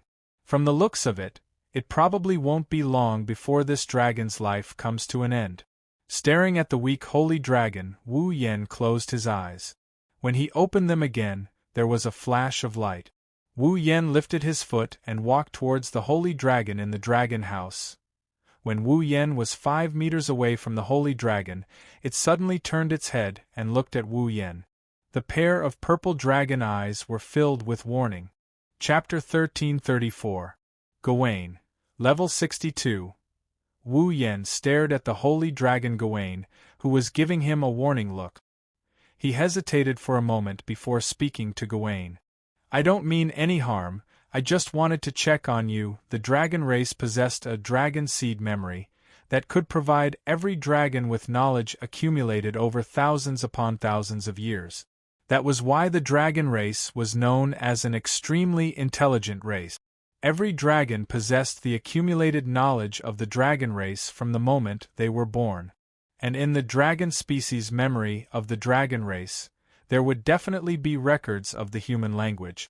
Although the dragon race couldn't rely on it to speak the human language, it would be easy for them to understand the human language.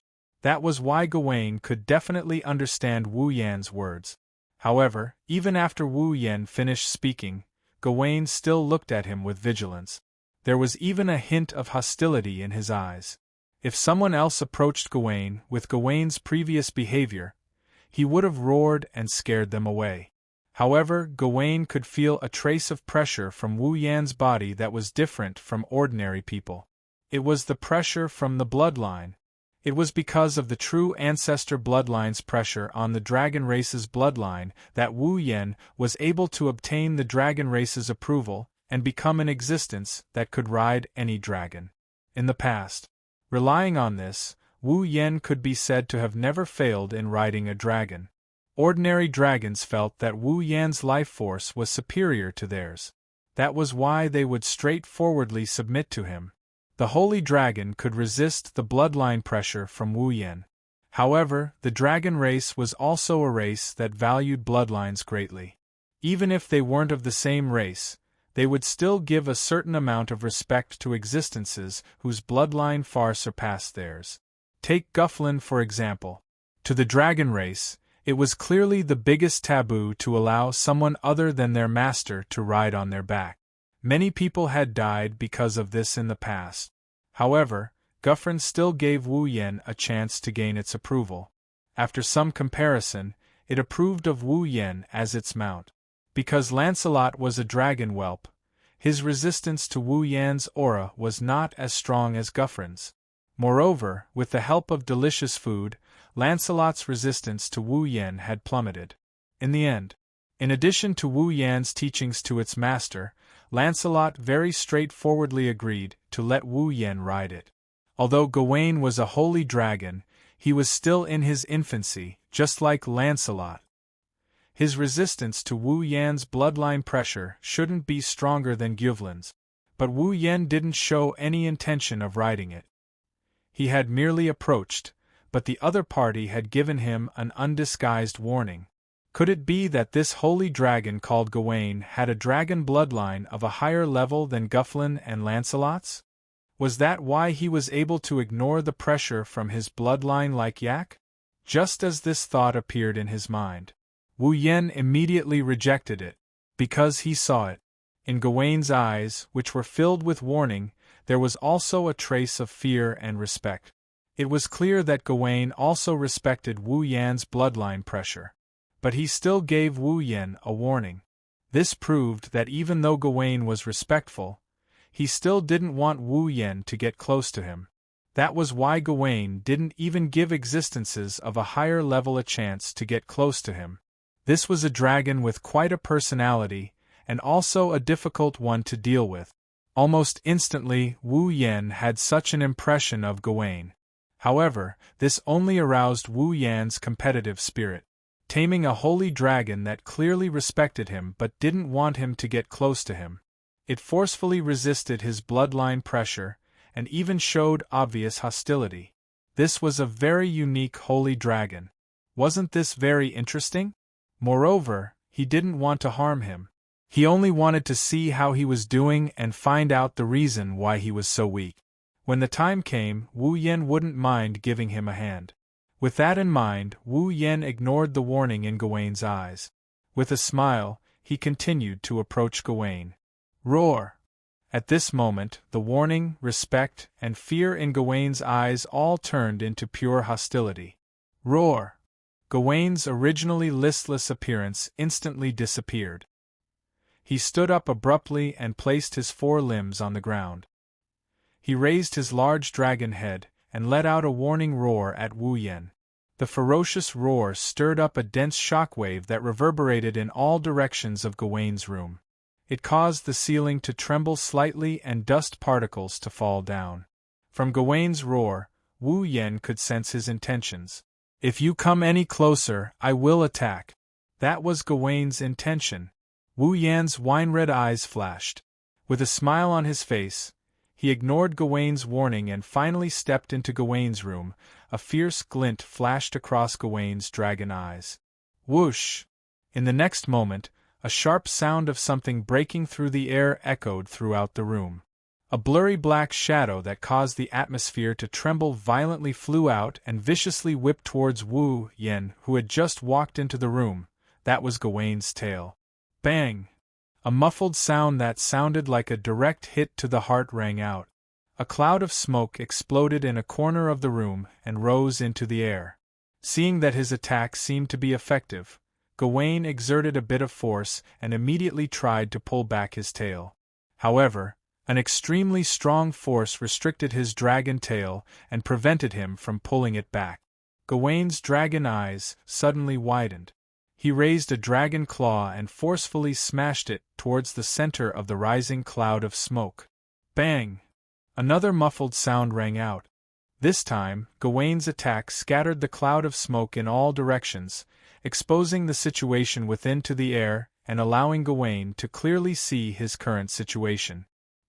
He saw that the dragon tail he had just wildly swung out was tightly grasped by a relatively thin and small hand. The force that restricted his dragon tail came from this small hand. The dragon claw he had just smashed down was lifted up high by another hand, as if it was supporting the heavens and earth, blocking it.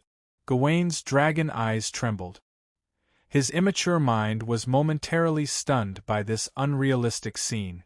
With one hand grabbing Gawain's dragon tail, and the other raised to block Gawain's sharp front claw, Wu Yen raised his head and met Gawain's eyes. I've said it before, I have no ill intentions. I just wanted to check on your situation. Roar! Gawain growled, his voice filled with intimidation. He didn't care about Wu Yan's kindness at all. Seeing this, Wu Yen furrowed his brows and said in confusion, I'm not even trying to ride you. Why are you so hostile? Roar! For a moment, a trace of hesitation appeared in Gawain's voice. However, it quickly became the same as before, filled with intimidation. It was as if he was condescending and saying, If you don't leave now, I won't be merciful anymore. Heh! Seeing Gawain growling at him, Wu Yen sneered. You're young, but your temper is quite big. Gawain was enraged when he heard this. Roar! A ferocious roar shook the atmosphere. Gawain opened his mouth wide and a light blue magic formation suddenly appeared in front of his dragon mouth. It carried a dense magic fluctuation as it slightly rotated. Wu Yan's expression froze. Inside the magic formation, a frightening amount of magic power stirred up a storm. Dragon breath that contained terrifying wind pressure and heat burst out like flames. It tore through space and went straight for Wu Yen without giving him a chance to explain himself. Seeing the dragon's breath rushing towards him, Wu Yan's expression turned cold. He suddenly tightened his grip on Gawain's dragon tail and claws, causing the veins on his hands to bulge. Then Wu Yen fiercely pulled on the dragon tail and claws in his hands and lifted. Roar! Gawain let out a roar that caught him off guard. That was because his 3-meter-tall body was lifted into the air by Wu Yen. Gawain's huge body was lifted into the air as if he was falling down. His mouth, which was spitting out dragon breath, was involuntarily facing upwards. The dragon breath that was shooting out was deflected as Gawain fell on his back. It shot upwards and landed on top of the dragon room with a bang. Lifting Gawain's huge body, Wu Yen roared and used all his strength to grab Gawain's dragon tail and claws. He lifted them high above his head and smashed them down with all his might. Boom! A muffled sound like a drum echoed in the dragon room, followed by Gawain's painful groan. Chapter 1335. Boom! Ugh! With a muffled sound, the floor of the dragon room cracked inch by inch. Gawain let out a pained whimper and lay on the ground. Layers of smoke and dust covered his body. Roar! Feeling the pain from all over his body, Gawain groaned from the bottom of his heart. Anger involuntarily rose in his heart. As a member of the dragon race, he was actually defeated by a human? Even if this human seemed to have a higher bloodline than him, was he so weak that he couldn't even compete with him in strength? How was that possible? Gawain climbed up from the ground with anger in his heart. However, as soon as he moved, he realized that something was wrong. On Gawain's chest, the person who had just put him down was standing there, looking down at him disdainfully. His wine-red eyes were filled with a sense of oppression that made Gawain's heart palpitate. I wasn't kidding when I said you had a bad temper. Standing on Gawain's chest, Wu Yen slowly raised the corners of his mouth. How is it? Have you calmed down? If you've calmed down, let's talk. With that, Wu Yen let his consciousness take root along his feet and enter Gawain's body. He attempted to connect with Gawain's consciousness as a rider and see if he could obtain any information from it. Gawain could clearly sense Wu Yan's consciousness spreading into his body. He realized that the other party wanted to ride him as a rider. Gawain's dragon eyes opened wide, and he began to struggle wildly. Roar! A dragon's roar rang out, carrying a strong sense of unyielding will as it reverberated in the air of the dragon room. Gawain's consciousness fiercely rejected Wu Yan's consciousness, rejecting it and not allowing it to connect with his consciousness. At the same time, he began to struggle. Unfortunately, just as Gawain had the thought to struggle, Wu Yen, who was standing on his chest, suddenly stomped down with great force. Gawain was heavily trampled under his feet. Gawain was of the dragon race. Furthermore, he had the powerful physical strength of a sacred dragon. He was unable to resist.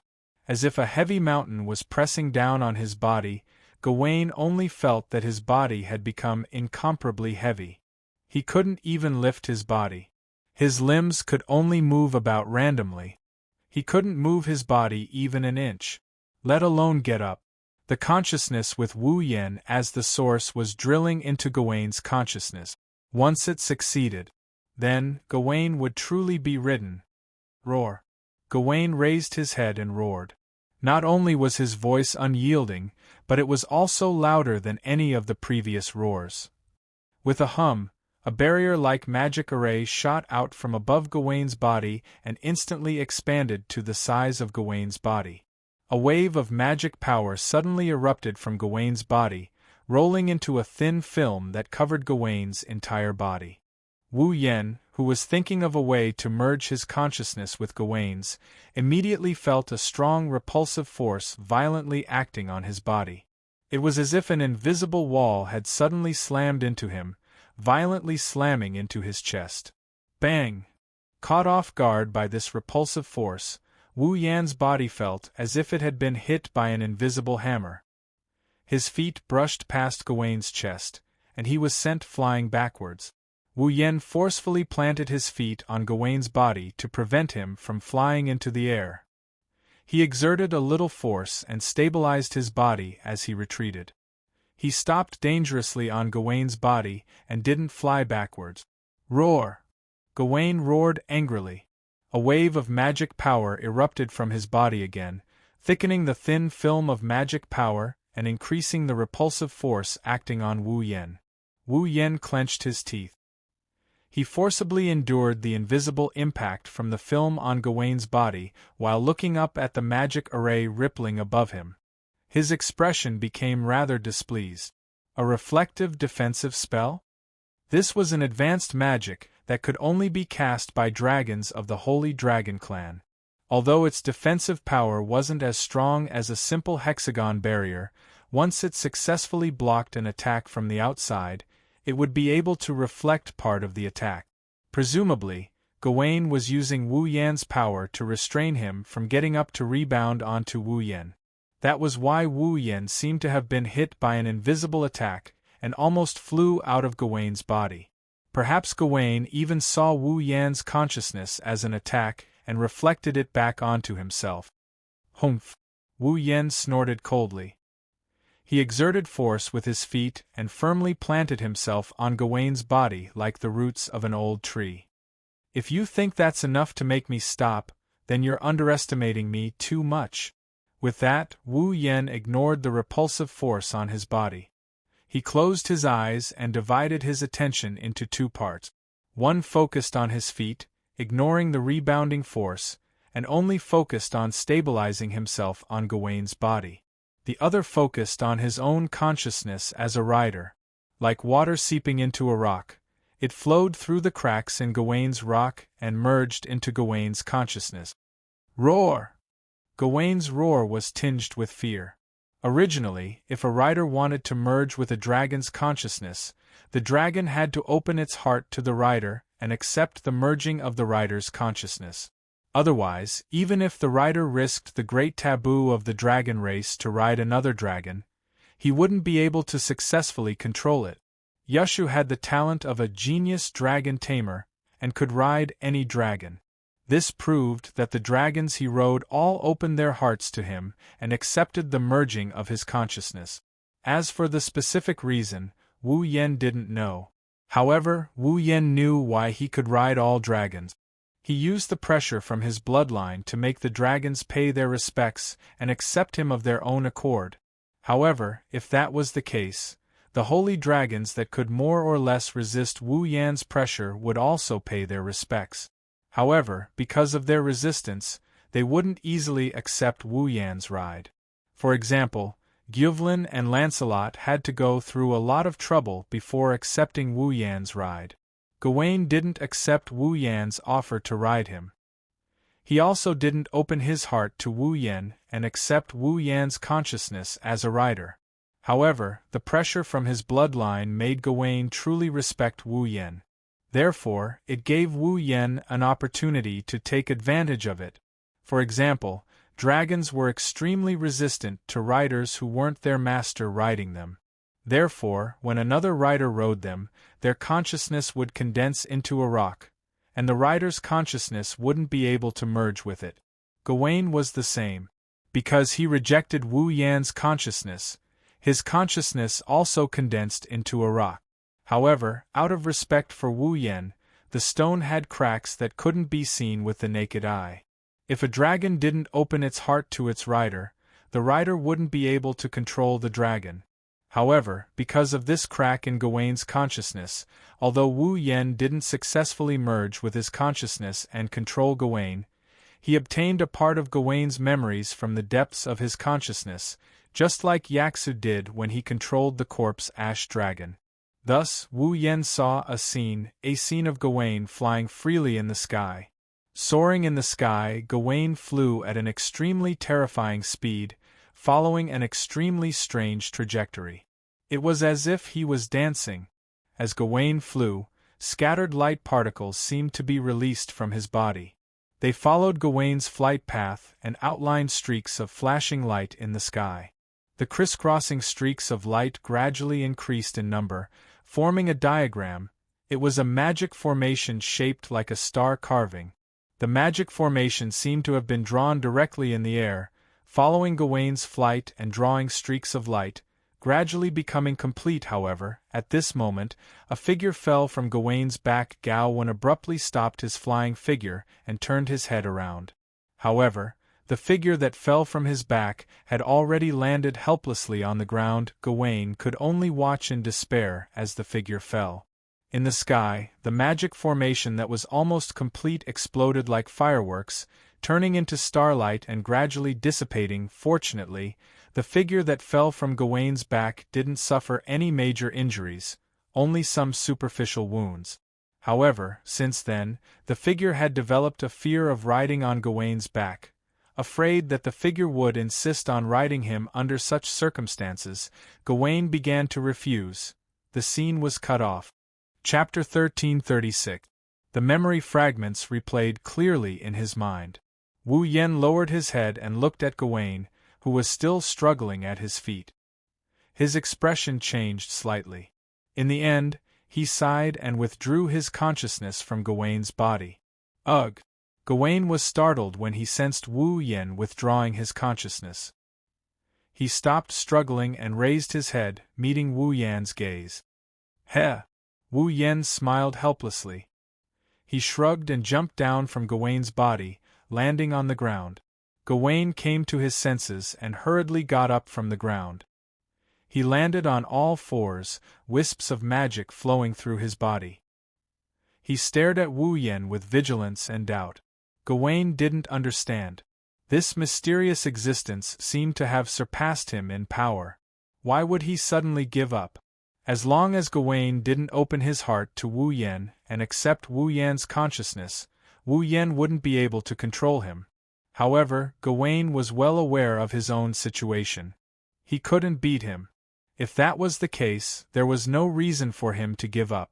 Even if he couldn't control him for the time being, who knew when he'd give in if he persisted? Of course, Gawain had made his own decision. He definitely wouldn't give in. Could it be that he gave up because he knew he wouldn't give in? Seeing the doubt in Gawain's eyes, Wu Yen sighed. He stretched out his hand. Gawain was slightly stunned. Gawain was stunned. You've had a hard time as well. Hearing this, Gawain was stunned once more, and then he fell silent. This sentence sounded a little strange, but Gawain unexpectedly understood it. Maybe this person already knows about my situation. Just as Gawain had guessed, Wu Yen had learned why Gawain had become so weak from the memory fragments in the depths of Gawain's consciousness. The reason why he'd stayed in the dragon house. Simply put, Gawain was refusing his master's ride. The reason was naturally related to the memory fragment from before. From that memory fragment, Wu Yen learned that Gawain's master seemed to be carrying Gawain through some kind of strange training.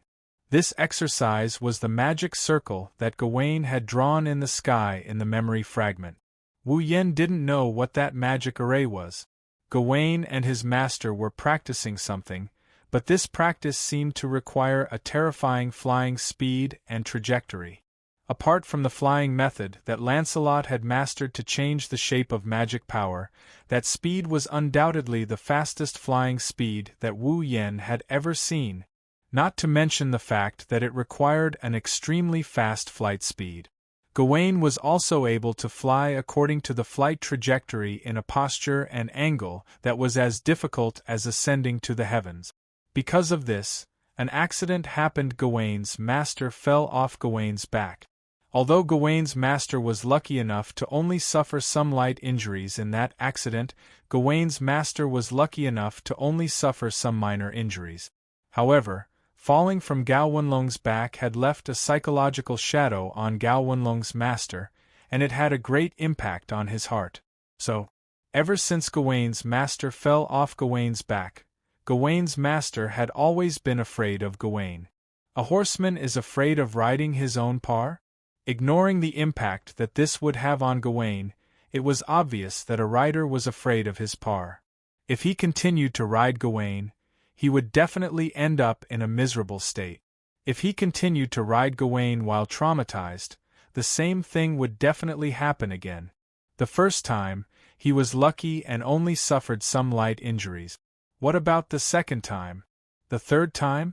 If he continued to ride Gawain while in that state of mind, Gawain's master would sooner or later be seriously injured or even killed. Therefore, to protect his master, Gawain began to refuse his master and no longer allowed him to ride him. That was where the problem came from.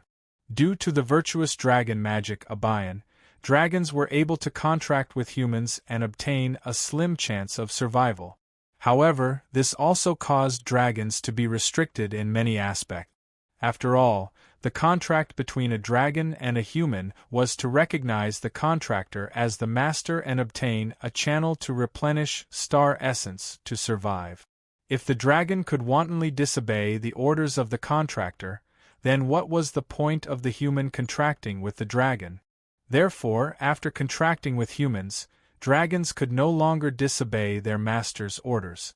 If dragons disobeyed their master, then the star essence channel, established by the star carvings, would automatically be cut off. Dragons would no longer be able to replenish their star essence from their master. Therefore, ever since Gawain began to refuse his master's ride, the star essence channel between Gawain and his master was cut off. Gawain could no longer obtain star essence from his master. Star essence was a type of energy that life forms could not lack.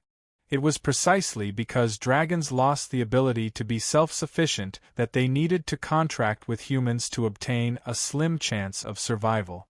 Without the supply of star essence, Gawain naturally grew weaker and weaker. When the remaining star essence in his body was completely used up, Gawain would only have one path left to take. Die. Stroking the fur on Gawain's neck, Wu Yen sighed. I didn't expect you to be such a good person with such a bad temper. No, a good dragon. Gawain snorted and turned his head away, making Wu Yen laugh inwardly.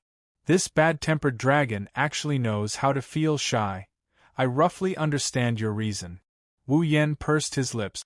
But if you're so weak, why are you still resisting my will? Am I not qualified to ride you? Roar. Roar.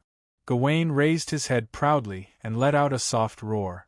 Wu Yen did not understand Gawain's language, but judging from Gawain's proud appearance, Wu Yen could roughly guess what he was trying to say.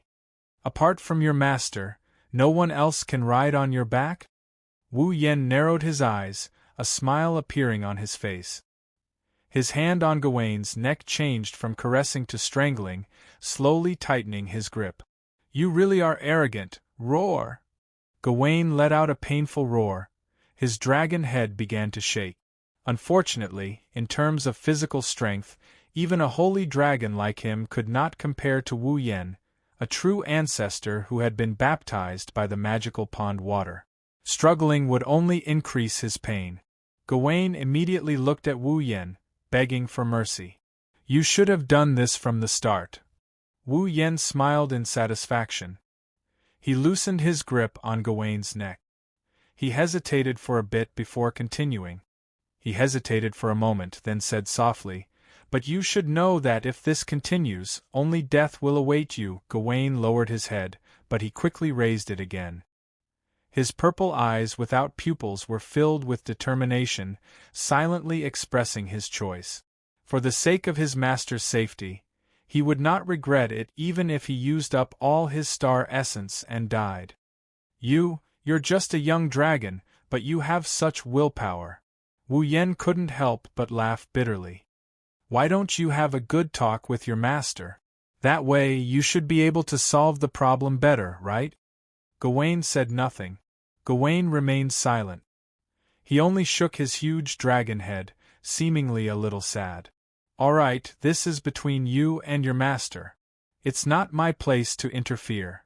Wu Yen patted Gawain's neck and walked up to him, meeting his purple eyes. However, since I've encountered such a situation, I can't just watch you die without doing anything. With that, Wu Yen reached out his hands, placed them between Gawain's dragon heads, and closed his eyes. To be honest, Wu Yen couldn't do anything about Gawain's condition. After all, Gawain wasn't sick or injured.